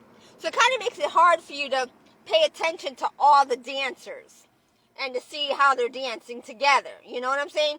You can only focus on one couple at a time, right? Or one dancer at a time, right? So you got some acts that have multiple dancers when they're all doing something different, or they're dancing the same, but they're separate. Yeah, like if you have like 3 or 4 couples, and they're all dancing the same thing, but in different. So you have to pick and choose which one you're gonna study. You can't judge the whole act based on one dancer. I mean, you can, because you could say, wow, if you just scan, you keep going back and forth. Okay, but you can't really zone in to see how they're really, if they really got it down packed. They may look like they're all dancing the same and got it all in what's the word? I don't want to say one accord, but like they're doing it all in what's the word? Like, not a domino effect, but there's another word to say something good. Like when you're judging a multiple of dancers, or you're looking and watching the whole dance floor, and there's numerous people, and it's like, if they're all in tune, you know, it's sometimes hard to pay attention, or sometimes you can tell when someone is not in tune with everybody. They may be out of step, or they may be off a couple seconds, or, you know, they may not be keeping up with the rest of the dancers, right? So that's easy to pick out. But it's hard to see if, like, when there's more than one couple or one dancer, it gets harder to really zone in and see if they're all in step with each other. That's the word, like in step. Like if they're all doing the same thing at the same time, but you sure could pick it out when they're not, because it's like, oh wow, that one just did that. Oh, that one was going to go in that direction when it should have went in that direction. You know, and sometimes the other dancer can kind of help correct the other person, but sometimes some people catch on to even that. In the season, people of God, I don't know, what, I'll reread that later. But anyway, I'm going to go and end the video. Oh, I want to pray. But, so basically, if we're not all in tune and on one accord, okay, and that has to be the whole kingdom. Otherwise, you're going to have people that detest, or people that won't agree with the kingdom of God, because either not they don't agree, but they're angry because they don't want to submit to the other side. Okay, they want to be in power. They want the light on them. They want to have the authority. They have that pride, that ego that won't let them go over. Or they may, but they may be a false follower, where they'll just say they are, but then they'll still keep their people in control within the kingdom of God. And that's like that yeast, like that bad fruit among all the good fruit.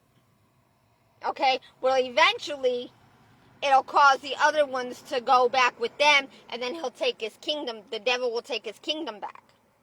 Okay, it's up to the people to say, no, Satan, I rebuke you. I will not go back. And that's when they will shine the light on the devil and say, ha ha, everybody knows who you are now. Now they know. So now, okay, it's too late for that person to come back into the kingdom of God, because they know that it's not a good person, and it's only going to ruin what God is trying to build and restore.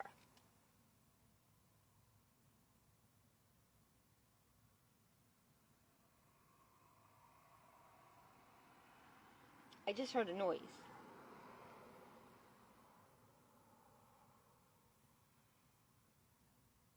It's not rain.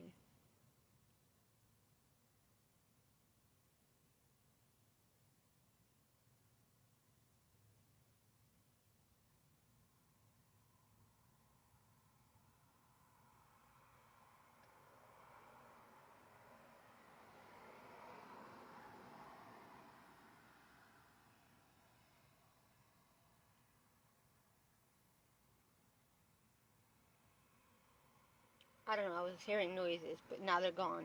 I don't know.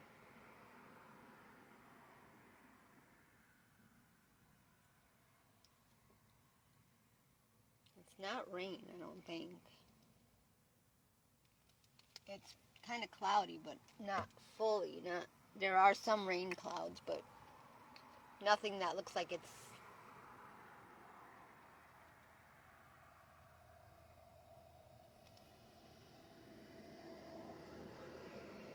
I don't know, I'm hearing noise, like... I'm not hearing it now, but I did. Okay, whatever. But anyway. So. Yeah, these cookies are like almost burnt. They're like too overdone.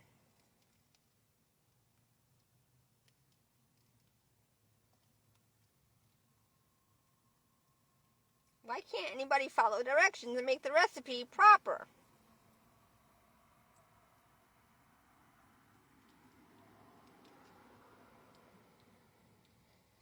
If you let the cookie dough go to room temperature, the cookies are going to come out a different way. If you cook them when they're frozen, they're going to come out a different way. It all requires different cook times for different types of dough. You can cook them when they're soft and thawed out. You can cook them when they're frozen. However, they require different cook times, either longer or shorter. And first and foremost, you gotta cook them properly. And nobody knows what a proper cookie is.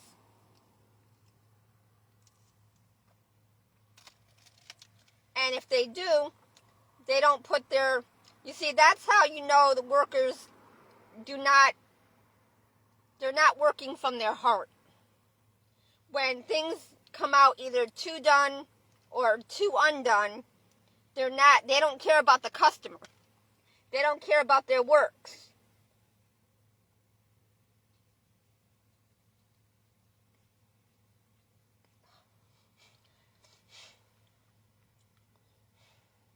I'm spreading my Hershey, my little snack size Hershey bar onto my melted Hershey bar onto the cookie to make it more chocolatier. There is quite a little bit of chocolate in there, but because I have low sugar. Oh, I stopped talking. That's right.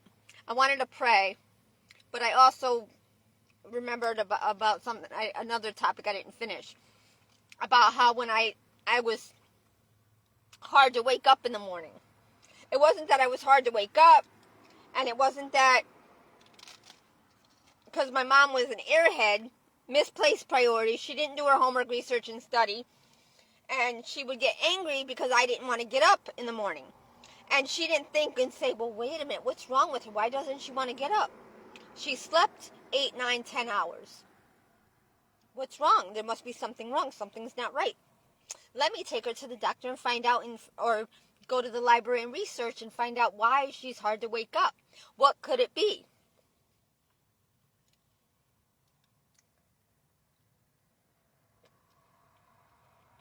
When it was because I didn't have the proper nutrition or hydration. I was lacking energy. I was sleeping, but my body was deficient. Oh, this is nasty. It's not really nasty. If it had more chocolate, it'd be good.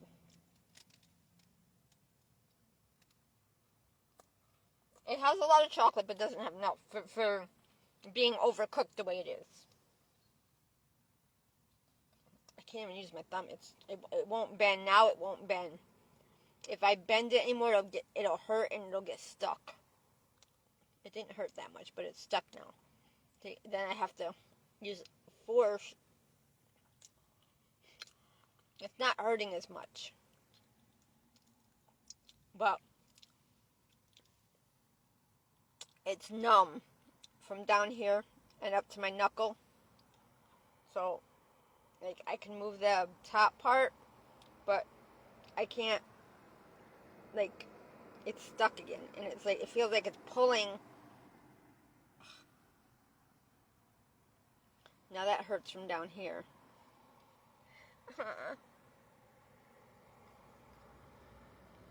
Anyway, you get the point. I shouldn't have to finish.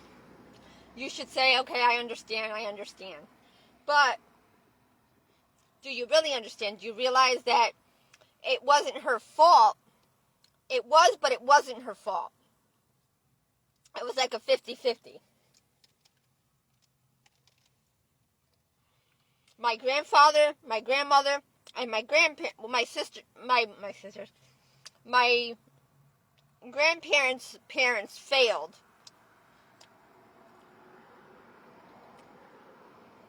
They failed my grandmother. My grandmother and grandfather failed their children. The system failed the children. It's a big, big mess.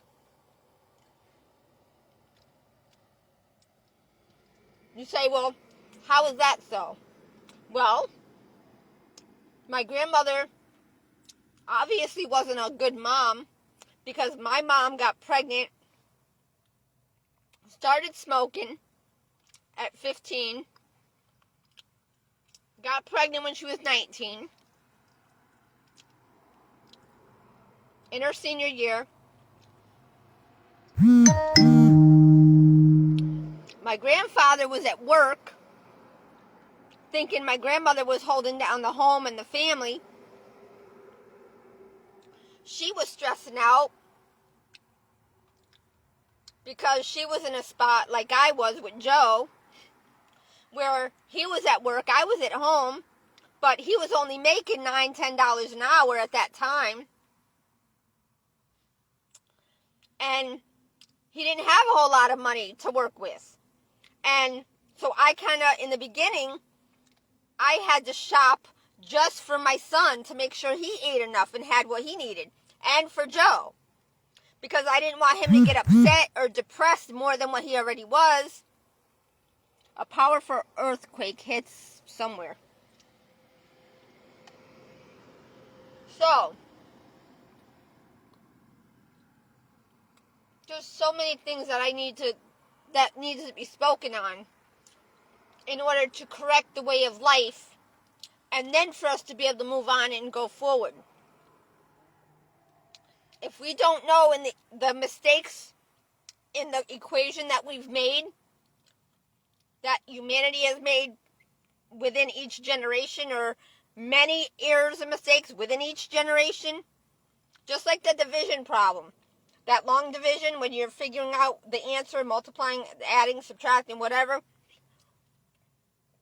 You know how sometimes you add, subtract wrong, or put in, multiply and divide the wrong answer, blah, blah, whatever, and it doesn't break even, or you just don't get the right answer, and then you get it wrong, and you have to go back and check your work, or you have to show the reason for the long division is to show the teacher and the other classmates that correct your work, to show where you went wrong in the answer. Okay? So you can go back and say, oh, I didn't align the numbers right. I didn't add and subtract right. Or you didn't put the right number in the multiplication with the number to the quotient, to the, I forgot the names of the numbers in the divider from the quotient, or whatever you call it, the numbers from the inside out. So anyway, whatever you made the mistake in, okay, the long division will show the other person or persons, and yourself, where you went wrong when you go back and check the work, either with or without help. And most of the time it required help, because if you got the answer wrong, obviously you don't know what you did wrong, so it has to be pointed out to you by someone else to check your work that knows the right answer, or that can tell you and overlook it and say, oh, this, you made the wrong answer right there. That's where you went wrong. Okay? Then, in the equation, you can erase it or you can just redo it, or you learn that that's where you messed up. Now you take a mental note and say, okay, 8 times 8 is 64, not 46. Or, I'm just using that as an example. Whatever numbers that were wrong in the equation, when somebody helps to correct you and you go over your work, you say, aha. So that forever will stay in your mind and you'll never make that mistake again, right? Because you'll remember 8 times 8 is 64, not 40. But for me, no, for me, I know my math, but I'm really good at math. But, well, up until basic intermediate algebra. Once it starts getting into intermediate advanced,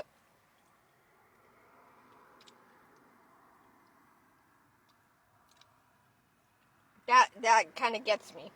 I mean, I understand it, but I start to, like, I'm not going to explain that right now. That's irrelevant, but that's for later on for me to, but I understand the math. Even though I get lost in the intermediate advanced algebra, I understand the meaning and purpose of algebra. That's the difference. I may not be able to do the equation or certain complicated or complex equations because I get confused with when you do this to that, how you do this, how you do that. It starts getting complicated for me. And that was only, not that I can't learn it. It was my life. My life was always unstable, temporary. So I was very stressed out when I was going to school. So I focused, but it would start to deteriorate after I would pay attention for so long, and then I'd get lost because it's like I would try to, and not only that I got lost with it, but sometimes the teacher would go fast, and I wouldn't be able to, I'd be like, whoa, wait a minute. I didn't see what you just did, and then he'd repeat it, but then now I feel dumb because everybody looks at me like, why can't you keep up? Well, are you living on your own? Do you work 2 or 3 jobs? Do you not make enough money to pay your rent because you have to live on your own? So you see, I had to worry about that. So now not only not that I couldn't keep up, but because he sped up to teach everybody else fast because maybe the time was running short, and because it was a complicated math, he had to hurry up and get through it. But now, or then, I had to ask him to repeat it to after a certain extent, but then I still didn't get it because now I was embarrassed because I had to have him repeat that process and what he did with this number, that letter, this number, and what he did, what the rule, the law. So I kind of lost track, and it kind of all just got just disorganized in my mind, and I never got to really follow through with the intermediate advanced algebra because my life was always chaotic. And I gotta blow my nose. My nose is starting to run. Because I told you, there's buggies, allergies. And this medicine isn't as good as the allergy and sinus. So I won't be able to return I'm going to be broke this week. This weekend, because I got to put more gas in the tank. Even though I got to return a clothing item, it's going to take a few days until next week to go back to my account.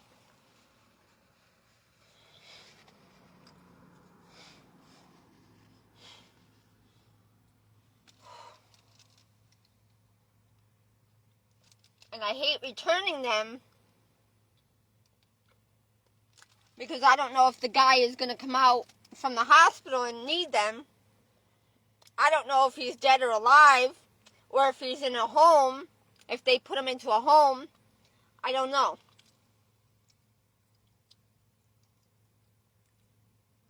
So anyway, I can't remember all the things I mentioned, but what I will say is I want to pray.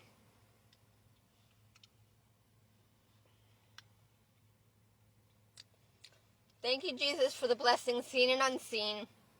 I'm not going to add in what I did. I'm just going to say it normally. Thank you, Jesus, for the blessings seen and unseen.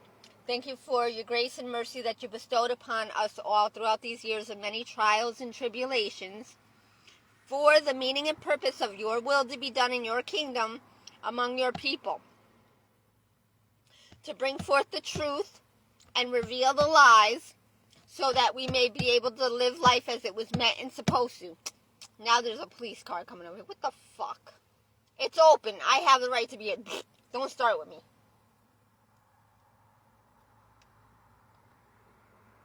So, to reveal the lies and to bring forth the truth, so that we may all be able to live life as it was meant and supposed to be. Remember what I just said. For all of us to live the life that we were meant and supposed to be, according to the truth and way to life. Once we are equipped and established with the full and complete details of the truth and way to life. Because we cannot live or go through or follow a recipe if we don't have the full instructions, including all the steps, ingredients, the directions, the tools, the equipment, right? The time. Oh, this cookie was, they were alright, but it didn't help my sugar level, really. But I should be okay for now, for like another day. I should be. After I heat up my tea and I add more sugar, I should be alright.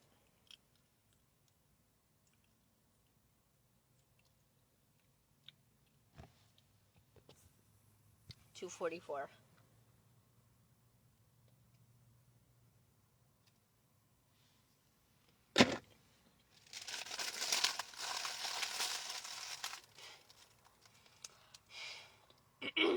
My nose feels better.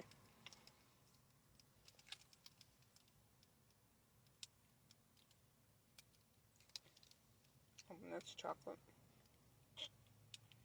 But even the chocolate is not sweet anymore.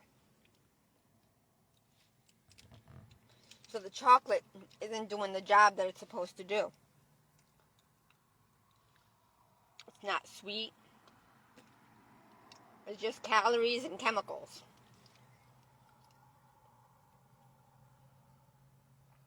But I can't go into the gym with this infection on my cheek.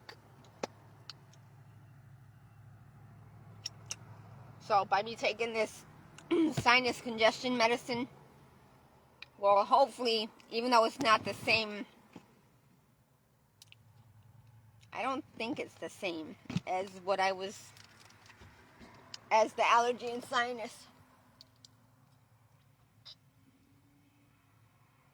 And it's a shame, there's like nobody there right now. Nobody in the gym. There's only like 2-3 cars.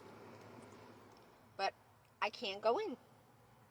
And they did that on purpose because they know I can't go take a shower because I got this. I mean, I could probably go in, but it's too late. If I got here at 1:30, 1:30, I would have went in. Because I would have put some medicine to wash my face, and it would have cleared the germs. But I don't have enough time right now.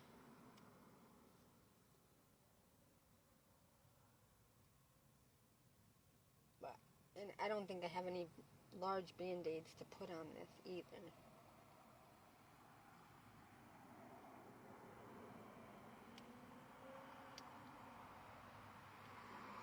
Because I didn't have the ointment on the whole sore. And if the buggies are traveling, the bacteria is traveling to where the medicine wasn't on it. And now it's going to get larger.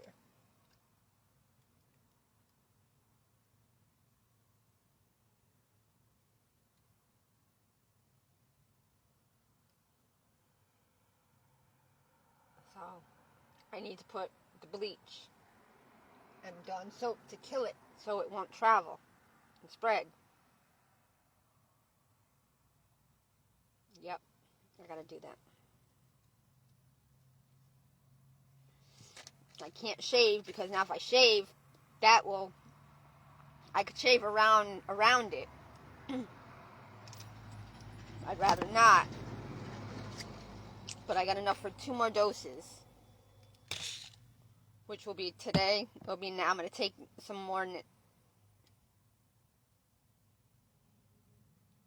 No, I just took 2, didn't I? Yeah, I did just take 2 already, so I can't take any more. See, I was about to get ready to take 2 more. I already took 2. So those will be for tomorrow. But actually, I'm going to take the antibiotic. I might take another one if I'm awake. If I'm still awake,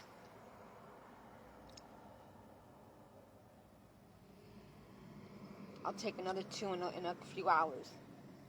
By 6 o'clock. Whether if I wake up before, depending on when I fall asleep. If I fall asleep and I wake up at whenever I wake up, or whatever time before 9 o'clock,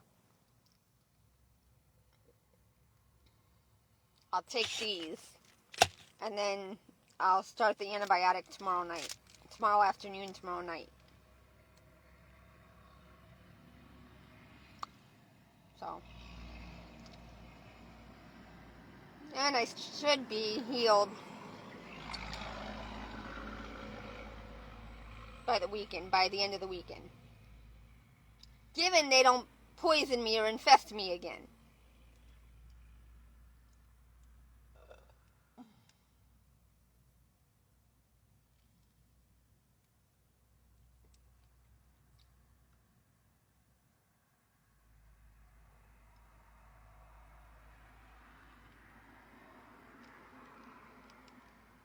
But this is nasty.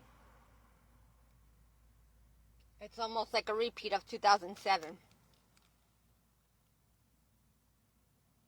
But when I went crazy as I was driving to the gym, there was an umbrella in the median, like in the partially in the turning lane. That was a message to me from God, saying, you know, the Umbrella song by Rihanna. That's the message that my stalker and God was sending me. But I am not going to connect and hook up with man to get my life back or to get my health back. I just can't.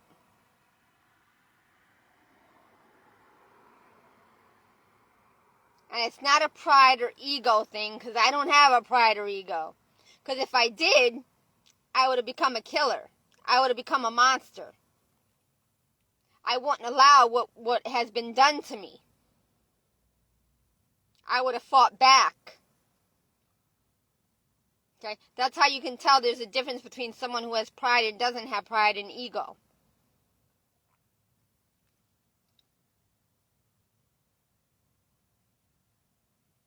The only thing is, this medicine doesn't make me tired. So there's something different in here than the allergy and sinus. Even though this is severe sinus congestion and pain, and I thought it had the same ingredients, but it doesn't, I guess, because for some reason I'm not getting tired. When I take this, it doesn't make me as sleepy as the allergy and sinus. So that's the only thing I like about these. But I really don't like these because they're not as strong. Like the allergy and sinus helps me in just one dose. With each dose that I take, it takes me to take the whole thing in one day to get the same effect as it does with just 1 or 2 doses of the allergy and sinus. So I don't know what different ingredient that the allergy and sinus has than what this one has, the severe sinus congestion and pain. So I don't know. This one, it helped to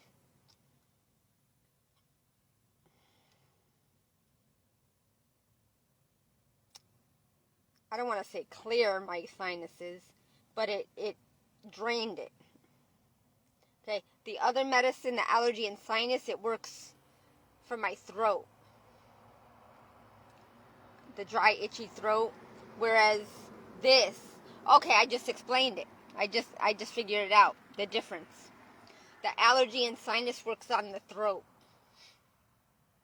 Some of the sinus and the throat. As opposed to this one, it only works on the sinus.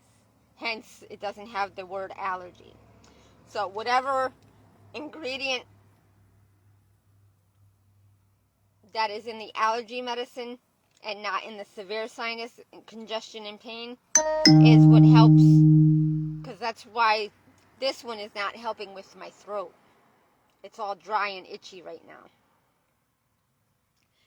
And congested. Sinus congestion, it helps with the sinus. It just drained and it cleared my nose a little bit. But my post-nasal drip and it's not even my post-nasal drip. It's the poisoning and the contamination from the food and the drink that I ate and drank that caused this. So,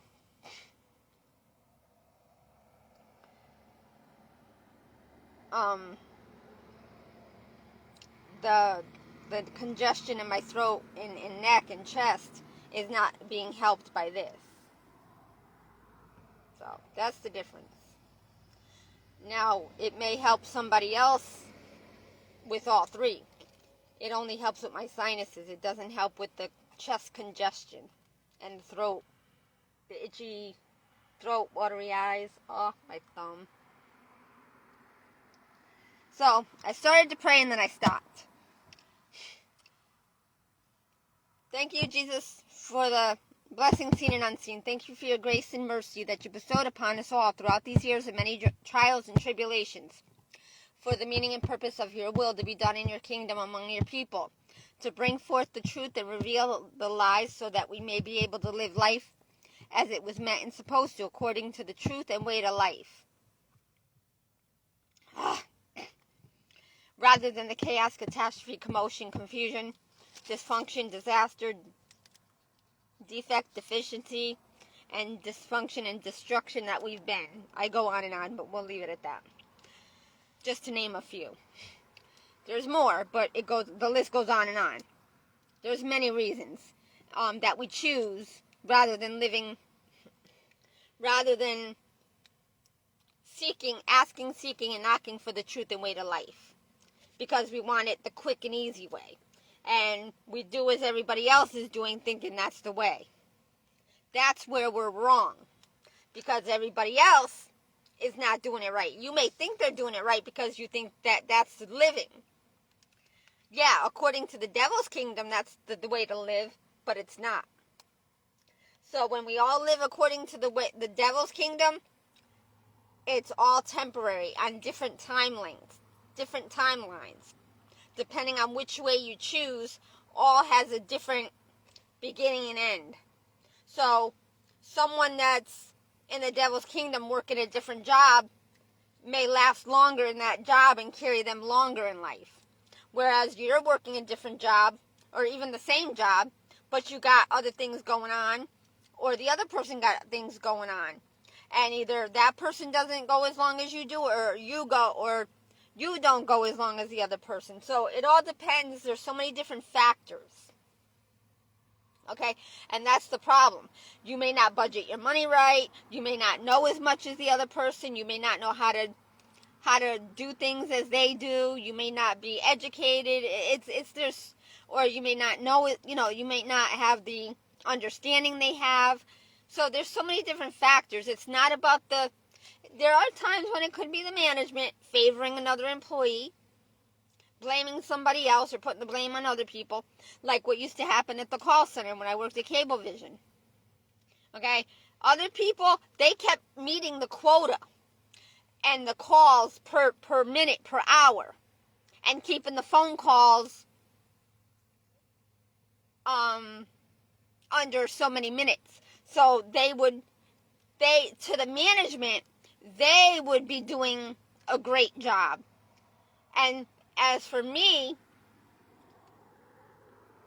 they may just, and another thing, they would always hang up on the complicated calls. And they would make the people, they would hang up and just bypass that call and just take the calls that were easy. Okay, so they would get the large quantity of calls to make it look like they were taking more calls, doing more work when they weren't. Okay, they were leaving the complicated calls that they had to do the thinking and thought process that they didn't have the time to take because they were told not to. You had to answer the calls and get done with them within 90 seconds. Okay, I would get phone calls where the person on the other end takes 90 seconds to tell you the problem or the situation. And then I'd have to try and talk to an elderly person or someone that couldn't hear or someone that was not together or whatever the case may have been. I'm trying to solve the problem on the other end of the phone so we don't have to send a truck out the next day or that day and pay somebody overtime. And then to find out I could have spoken to the person to help them find the issue themselves. So I would have to be the one to spend more time with those calls. Whereas the other people just passed them by and gave them to somebody else, thinking that they would get through and move up in the system to get more money. Okay? They may have talked faster and had better communication, or they would get the better calls where the person was communicating with them. I got the ones that had a bit of problem, the elderly, or the ones that didn't know how to do anything themselves and they wanted other people to do it. And they wouldn't cooperate with me. So by me trying to ask them in different ways or to work with them to get them to give me information or for me to get them to check this or check that. It's like talking to a kid would be better and easier than some of the adults. Because they don't feel they have to do anything. They got money. Oh, my TV's not working. Oh, can you just send somebody over? But they don't realize I have a process to go through. I can't just because they say so doesn't mean I have to listen to them. Okay. If it was something I could have told them, they're like, okay, well, some people leave their VCR on. Back in the day when the VCRs were connected separately or even as one unit, some TV VCR combos. If you didn't have a certain thing hooked up right, or if you left something on, or maybe a wire fell off, or a connector or something, or if you had maybe a tape in the thing and it was blocking you from seeing the TV. If you have a tape in there that just played out, but you didn't turn the VCR part of it off, okay, I could think clearly now. See, back then, I didn't think clearly because I had a lot going on. I was trying to figure out everything and worry about what the devil was doing to me and figuring out how I could try to avoid and block it or prevent it. And then the errors and mistakes that my family made that was affecting and impacting me. And then those things made me make an error and mistake that I had to pay even more costing. So I'm like, okay, it's like that game, the villain game. I forgot the name of it. That you see when you click on certain things and you have to watch videos. One of those games, I forgot, it's villain something. Villain match or something like that. And like you have a certain amount of time to escape that scene. So you have to make the right combinations of colors so that villain can escape in the game. Okay? sometimes in the screen there was 3 you had to work on, where the thing filled up and the little girl her time ran out because the rocks or the whatever that was in there, the coins that filled up and made her not be able to, I don't want to say it. But you have to clear the way so that the coins and all that fall so it doesn't entrap them into that thing. So anyway, you get my point? The same thing with life and with my job at the cable company. I had to do the harder work. I had to do the more complicated calls, the ones that the other people passed on that they didn't take. And then they would be angry because they were talking to somebody, they got disconnected. Why? Because that other rep hung their call up. So, you see. So, there were times when, and another thing, during the incentives that the job would give us, where certain months or weeks or days they'd have special incentives where HBO, Cinemax, Showtime, the pay-per-views, the other channels I don't want to mention, all the pay-per-channels, they would have incentives where the representative that the call, like the services, when they started adding more channels that were not included in the packages that were a pay-per-channel, if you got more customers to take on that channel, then you won special prizes or a bonus, or depending on how many you sold, you would get a percentage. Now, a lot of people, what they did is, just because they talked to a person, they would add these things on to the people's bills without the customer knowing. So the customer would get their bill and say, "Oh, I didn't order this." They didn't. But the representative said, "Oh, they don't have this. Oh, I could get paid more money. I could win prizes. They added it on." So there were a lot of times I got those customers. But I had to sometimes think, okay, well, it's my job to save them from, because that the more services people bought and paid for was better for all of us, because it kept our jobs, right? Because of the money. So I had to talk to this person to get them to keep the channel. And I had to figure out ways of how to bribe them to keep the channels from not taking them off their bill or their package. So I had to spend that time. So I'm thinking, wait a minute. I have to keep the initials of the person that added the channel when the customer didn't want it in the first place. And I had to spend the time to save them from taking the channel off, which meant less money for the cable company and for the representatives. So I should get the credit, right? So I replaced my initials or my number. I can't remember what it was. My initials or number. Okay? So I would have to add a comment in the comment area in the computer on their account to say, well, this person called back so-and-so saying they didn't request this channel, but it was added to their bill. So I made sure I covered myself on most of the calls. Sometimes I couldn't. But if I had to do the work to save them from discontinuing or removing the channel from their services, and then with some of them, it required the technician, the cable men, to have to go out and unblock their to like program their there was a piece or something they had to put on we as training, we went out with the techs for a day or a couple of hours, but I can't remember what they had to do back then.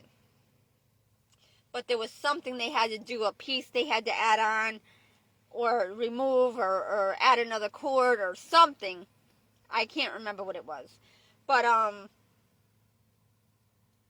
that's what they told us anyway. I can't remember what it was.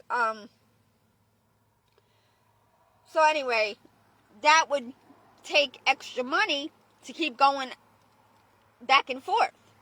Or like with me having to work harder with the person on the phone to get them to solve the problem.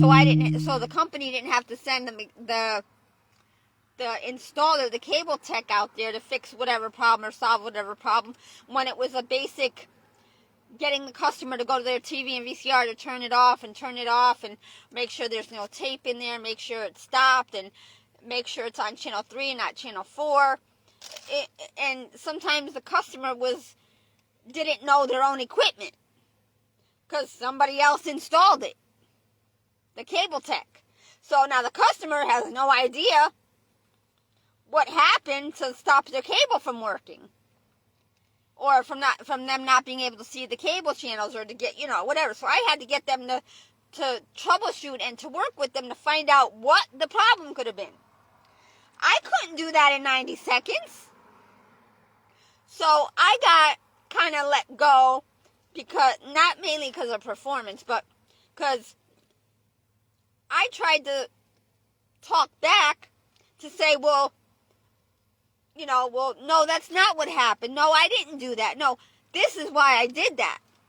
Okay? And back then I didn't have the knowledge I just shared with you to be able to speak up for myself, to say, no, that's not what happened. That's what you think happened, but this is what happened. So I was made to look like maybe I was taking the sales from the other representative. Okay? But because they would keep track to say, oh yeah, I sold this, I sold that, but they really didn't.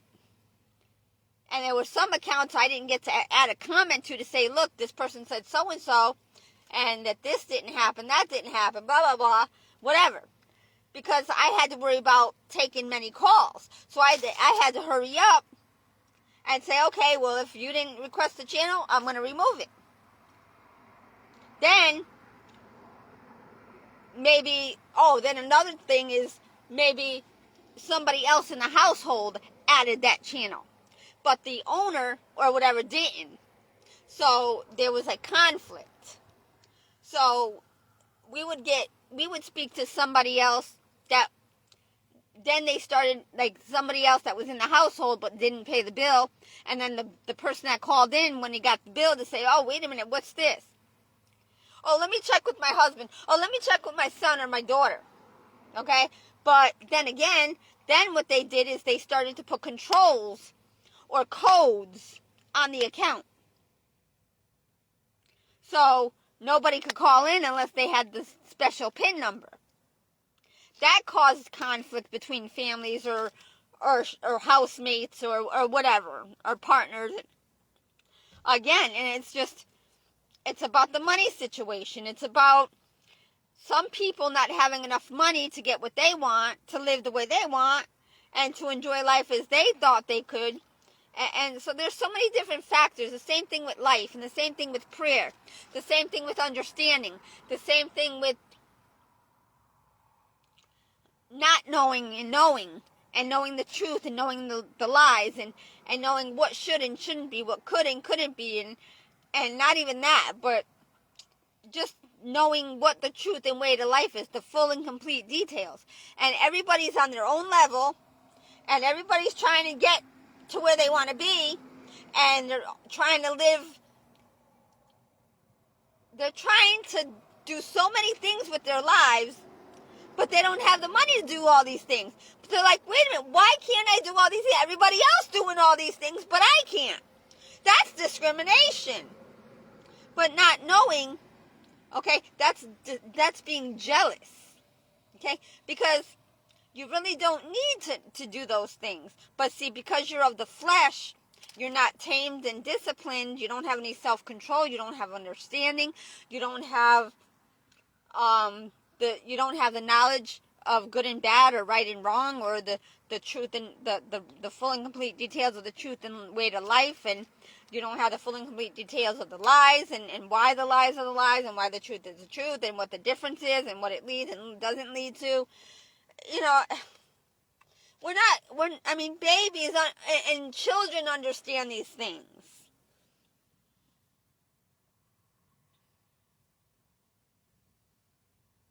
And the devil, like with my son, when he stuck up for me because his father spoke bad to me, and my son was like, whoa, wait a minute. You know, and then, but my son did the right thing. But it's not like I asked my son's father to clean a whole shitload of dishes. There was only a couple of dishes, and they were plastic plates. It was like maybe a not even 5-minute job, okay? But I wanted to take that extra 5 minutes to go take a shower so that we could go shopping, and then he could drop me off at home and then go to the movies if he wanted to. But no, he didn't know how to compromise. It was all about him. Okay? And that's the problem. When you want a girlfriend or a boyfriend, it's no longer just about you. It's about both. Or it may be if you have a partner that has children, it's not just about you or that other person. It's about those children first and foremost, because they come before you and or your partner. But you people don't understand that. Okay? Yes, you need to take care of yourself.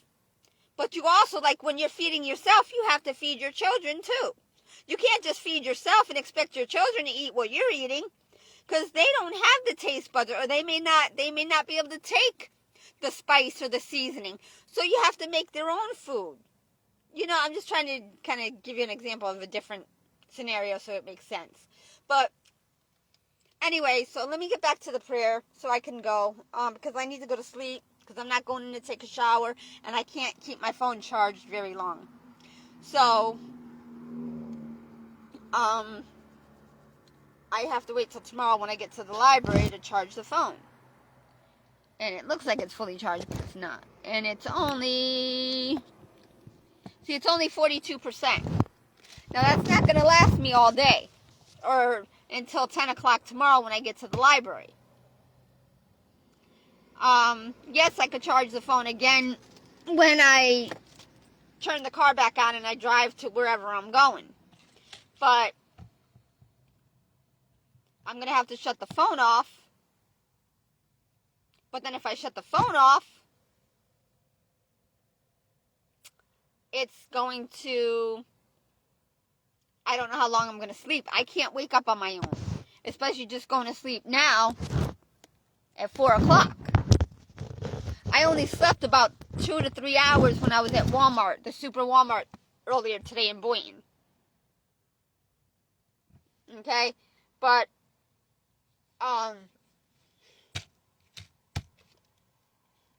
itchy. But, for the, I gotta take this off because I gotta wash my face before I go to sleep. And I might not even go to sleep. I don't know. I'm probably going to go to sleep, but I got to set one of my phone alarms to wake me up. But in doing so, it's going to cause my phone to drain. So I can't keep, because I got to wait for the phone call from the detective tomorrow. Because the one that took my information said that I'm going to get a call in the morning. I don't know what time. I don't know what time he comes on shift. I don't know. I don't know if it'll be in the afternoon, the evening. I don't know.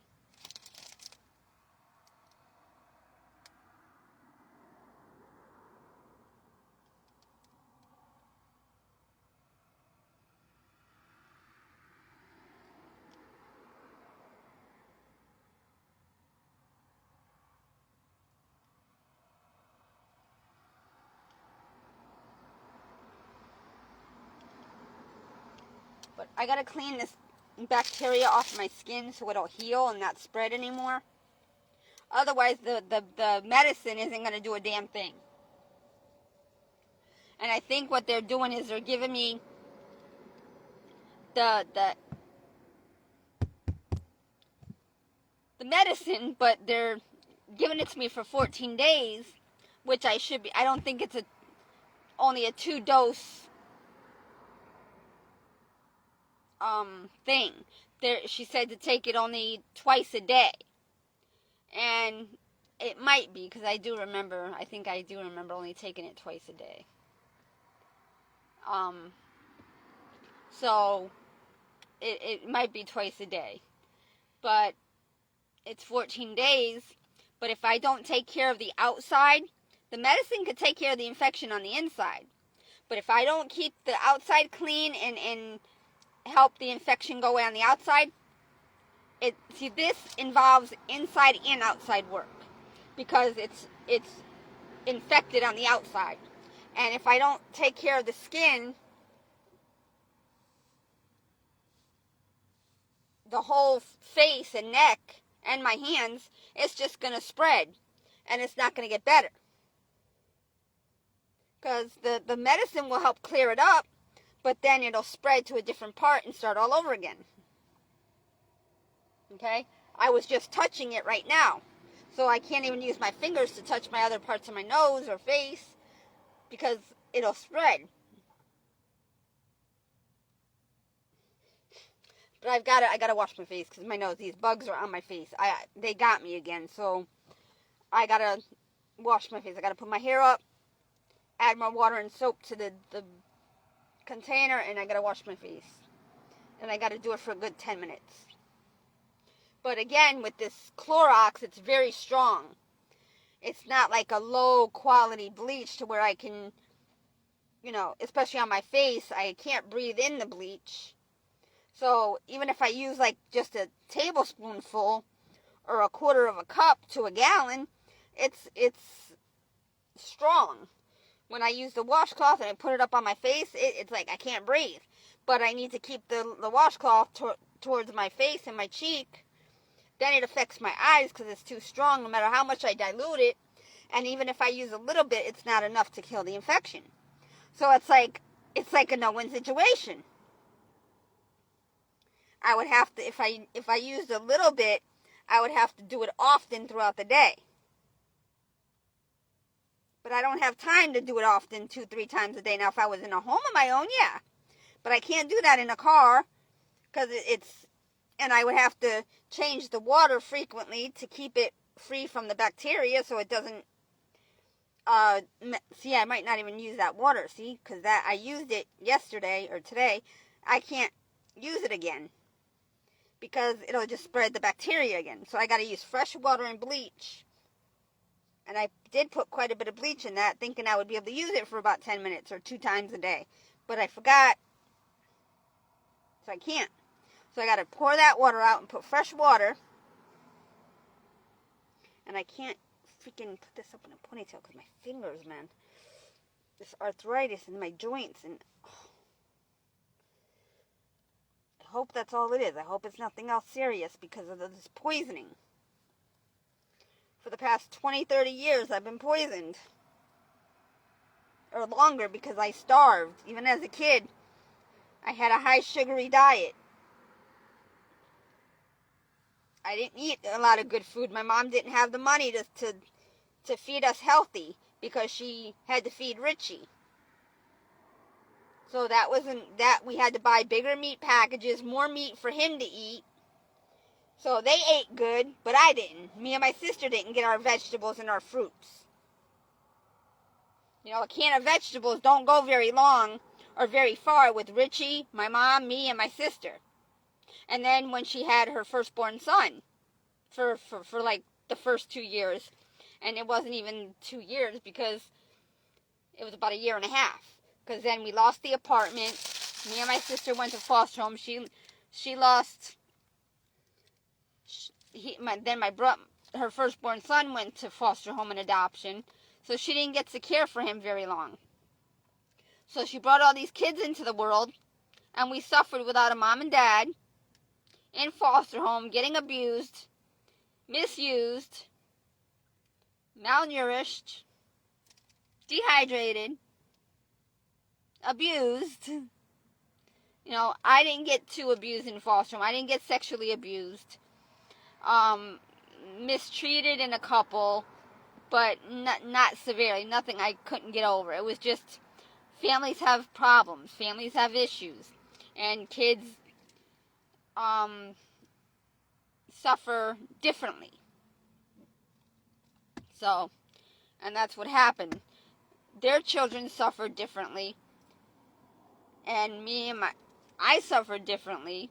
But it didn't really bother me much because I understood. That was the difference. I understood why things were happening the way they were. So I kind of just didn't make things harder. I just dealt with it and did what I had to do in hopes to make my life better.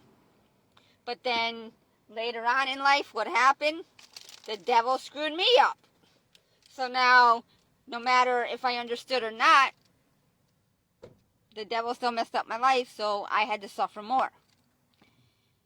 And my siblings don't understand why they did, and now they're being told lies because my mommy doesn't want to take the accountability of the choices and decisions she made.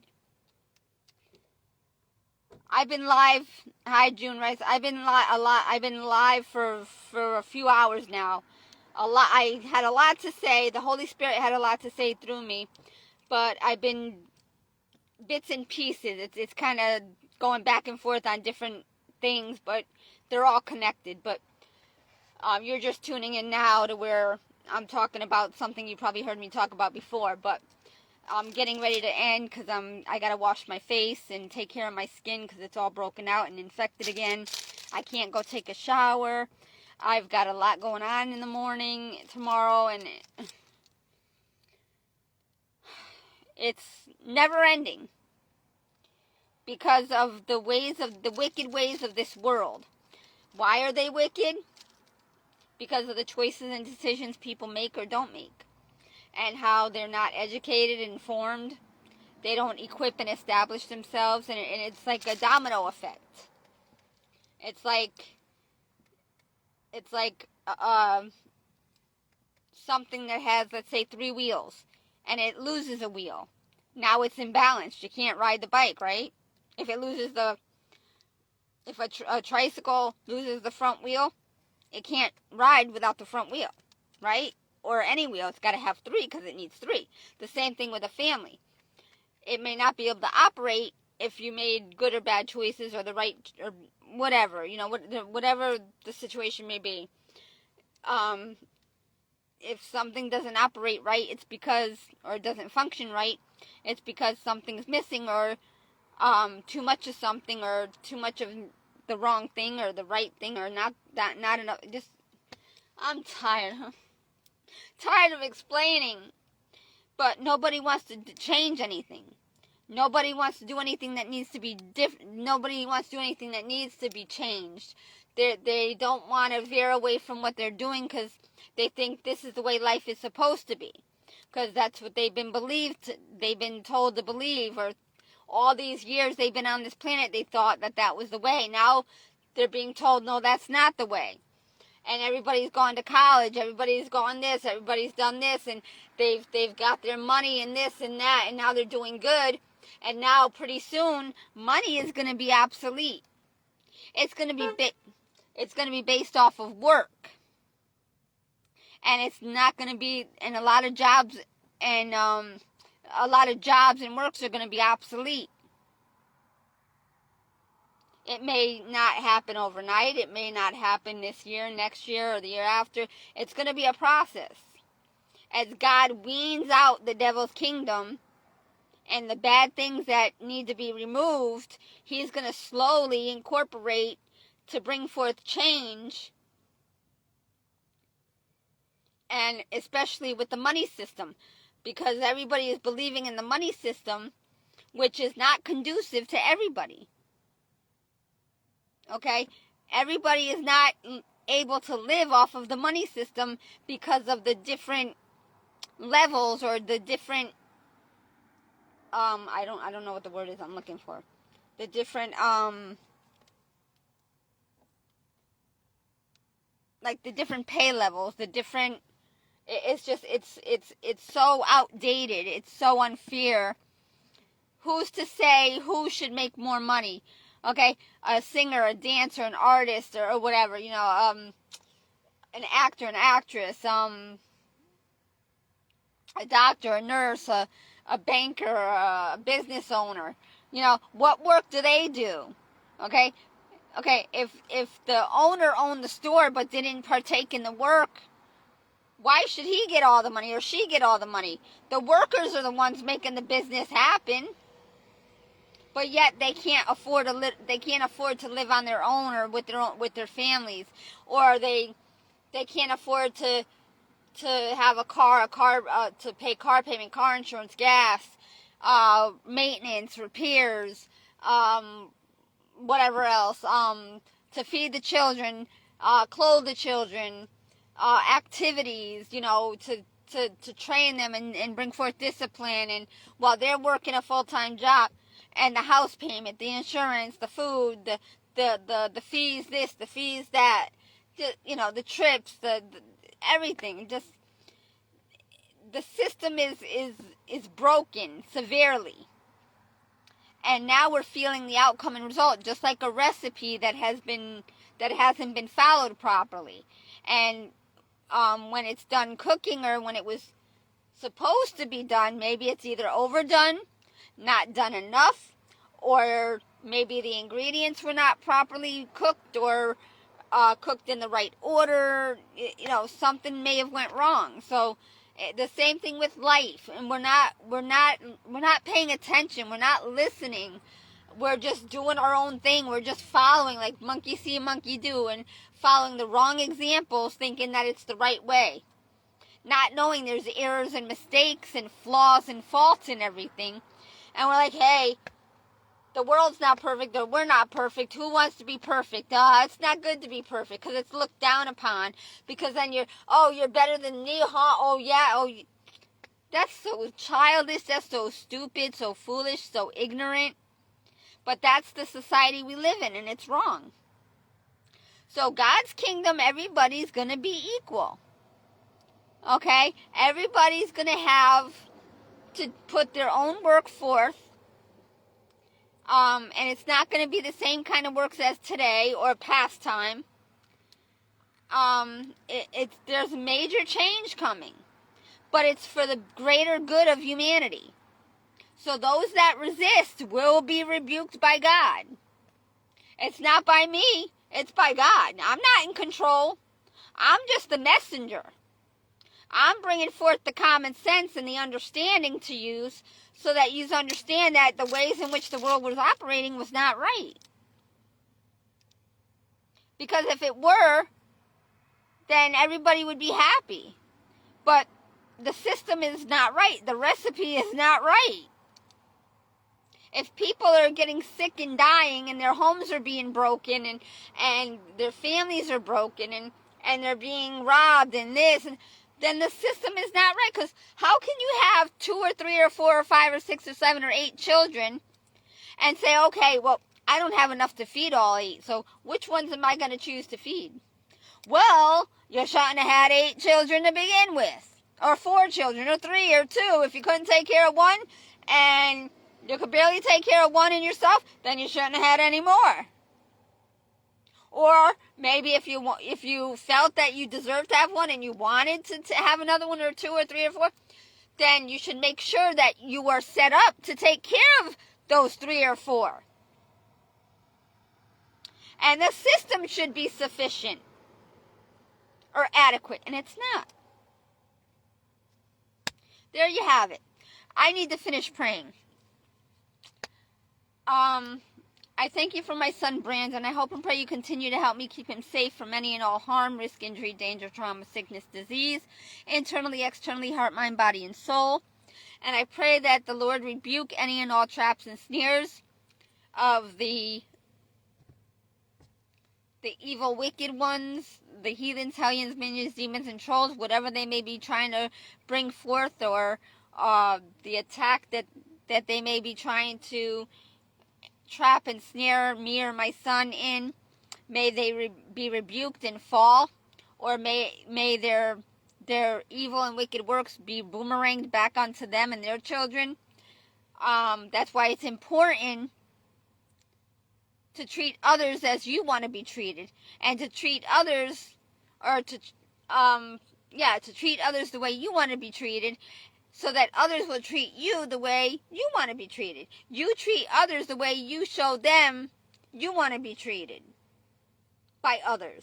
So the same example goes for my mom when she had me, and then she had my sister, and then she had the other 3 boys by Richie.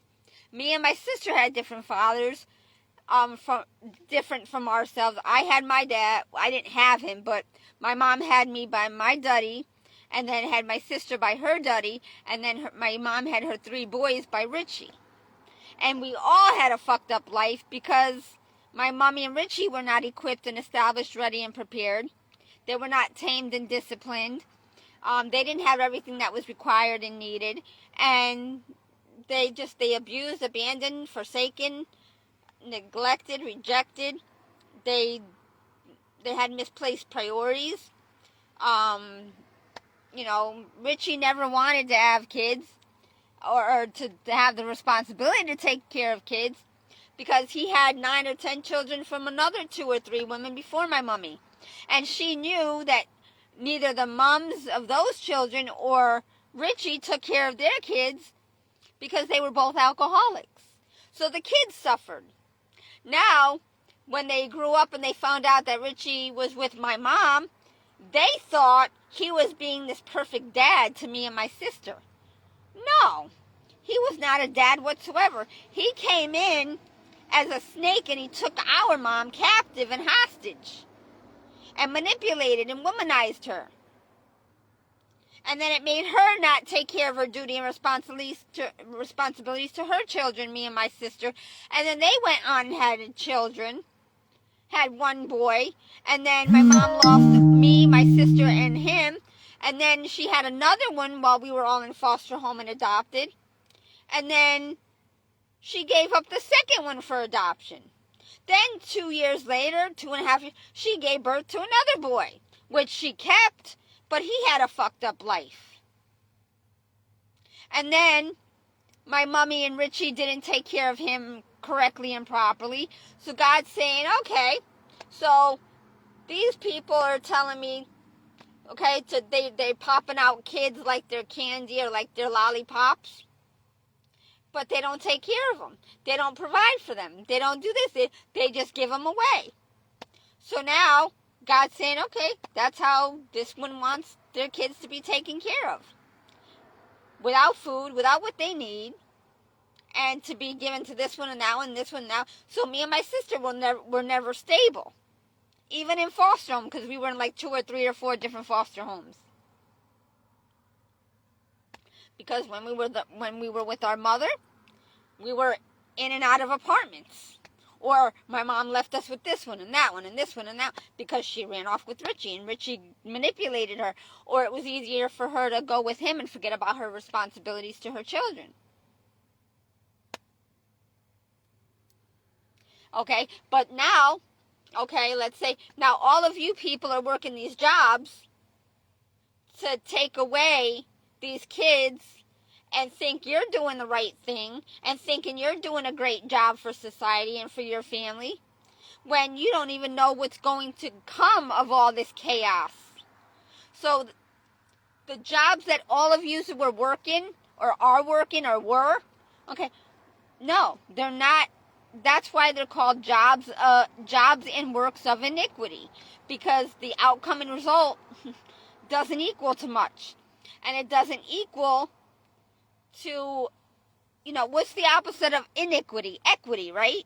So inequity or iniquity is meaning you're taken away.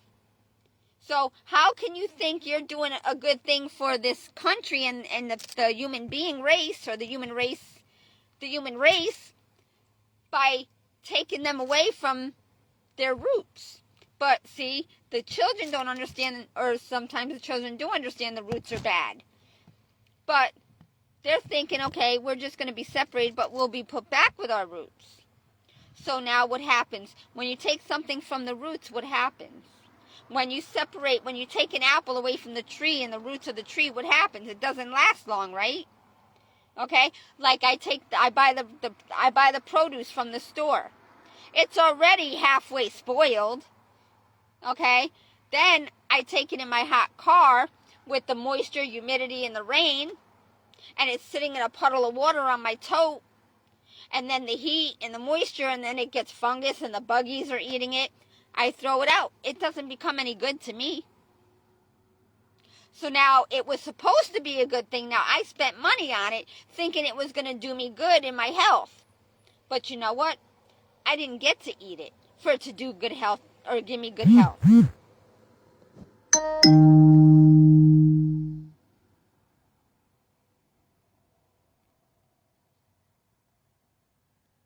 So now I'm out of my money. I'm out of any more money to buy any more food because the 2-pound bag of carrots were supposed to provide me with the vitamin E for my eyes, or vitamin A rather. And my eyesight is just deteriorating and deteriorating because what am I eating? Instead of getting carrots for energy and for my eye health and the rest of my health for my body, my grapefruit. I've had it for like a week and a half, maybe 2 weeks. By the weekend, by the time I get to eat it, what's going to happen? That grapefruit ain't going to be any good. So I'm going to eat my oatmeal with my apple, but the grapefruit to help balance out eating the oatmeal. Okay? Because people don't eat right.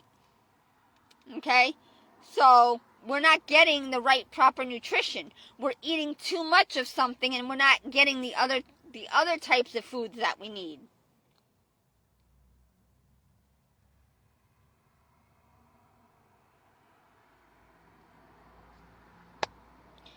Anyway,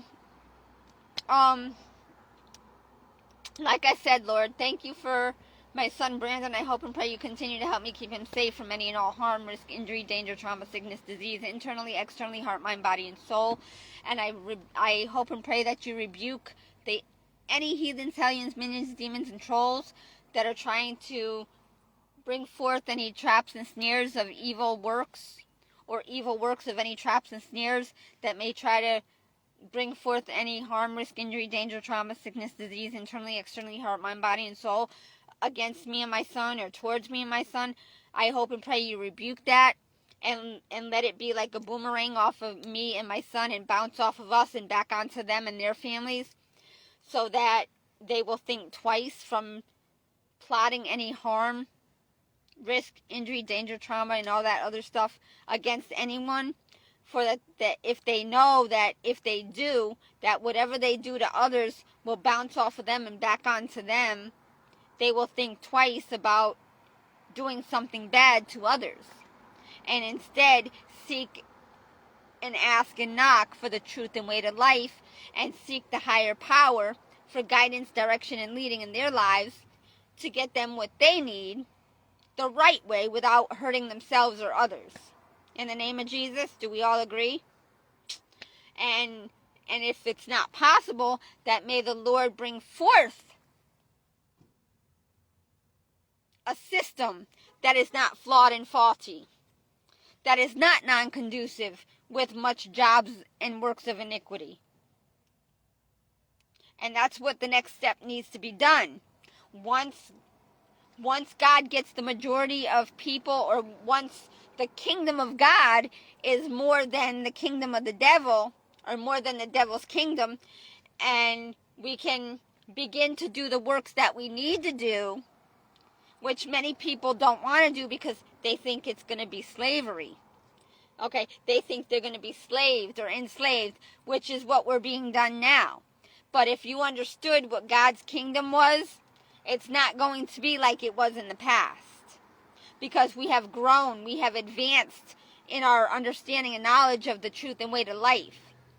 So it's not going to be exactly what it was back then. It's kind of like what God is wanting me to do now. To fix the problems that were caused and created by my mommy and daddy and the system of so-called freedom and free will that people abuse and misuse and misunderstand. Okay, now I refuse to connect and hook up with man to get my life back. And to be treated like a so-called princess, or supposed that a man is supposed to take care of a woman. No, it's not true. Yes, they're supposed to treat the woman with respect and like an equal. But it's not up to the man to be burdened to have to take care of himself and the girlfriend or the wife or the woman, let's say, and the child or children of that woman, if he ends up being with a woman that has children from somebody else. In a broken world in which we live. Okay? But it's not supposed to be like that. Okay? In God's kingdom, when you choose to be with someone and you settle and you vow to God that you're going to be with that person in sickness and in health, through good and bad and rich and poor and this and that and whatever, then you're supposed to keep that vow to God and treat her like you would the church and God. Just like God treated you by providing you with what you needed and kept you above ground and kept you from having to experience pain, suffering, and loss. Whereas other people had to take that punishment because of an abuse, either an abusive situation or a corrupt and broken system. Okay, God's kingdom is not going to involve an abusive, broken, corrupted, dysfunctional, disorder, defective, deficient, flawed, and faulty system. Okay, it's going to be a perfect. It's going to be one that provides everybody with everything they need, as long as it's according to God's works and His ways. If they rebuke Him, or if they don't follow Him and they get left behind, then that's going to be on them. They're going to choose to fall wayside, and they're not going to be of the kingdom of God and be blessed the way that it was meant and supposed to be. They're going to believe the devil's ways, the devil's kingdom, and it's not going to get them what they want either, because they're going to constantly be at battle, having to steal, kill, and destroy, and trying to have to worry about always trying to maintain this like a certain reputation or a certain whatever. Whereas God's kingdom, you can be yourself. You can, you don't have to dress up and be in a character of somebody else or try to be something you're not. It's all about being natural, being of God's kingdom. I don't like to wear makeup. I don't want to wear makeup. But my skin is so severely scarred. But I don't like wearing makeup because I don't want to put all those chemicals on my face. And that's not going to help make me better. Sometimes it does, though. Sometimes the makeup, different products of makeup, does help the skin get better because it has good things in it. But it also has bad things in it. So, oh my God. Anyway, thank you, Jesus. I'm going to go. That was it for the prayer. I usually say more, but that's what I'm going to say now. I'll finish it another time. In the name of Jesus, amen. Good night.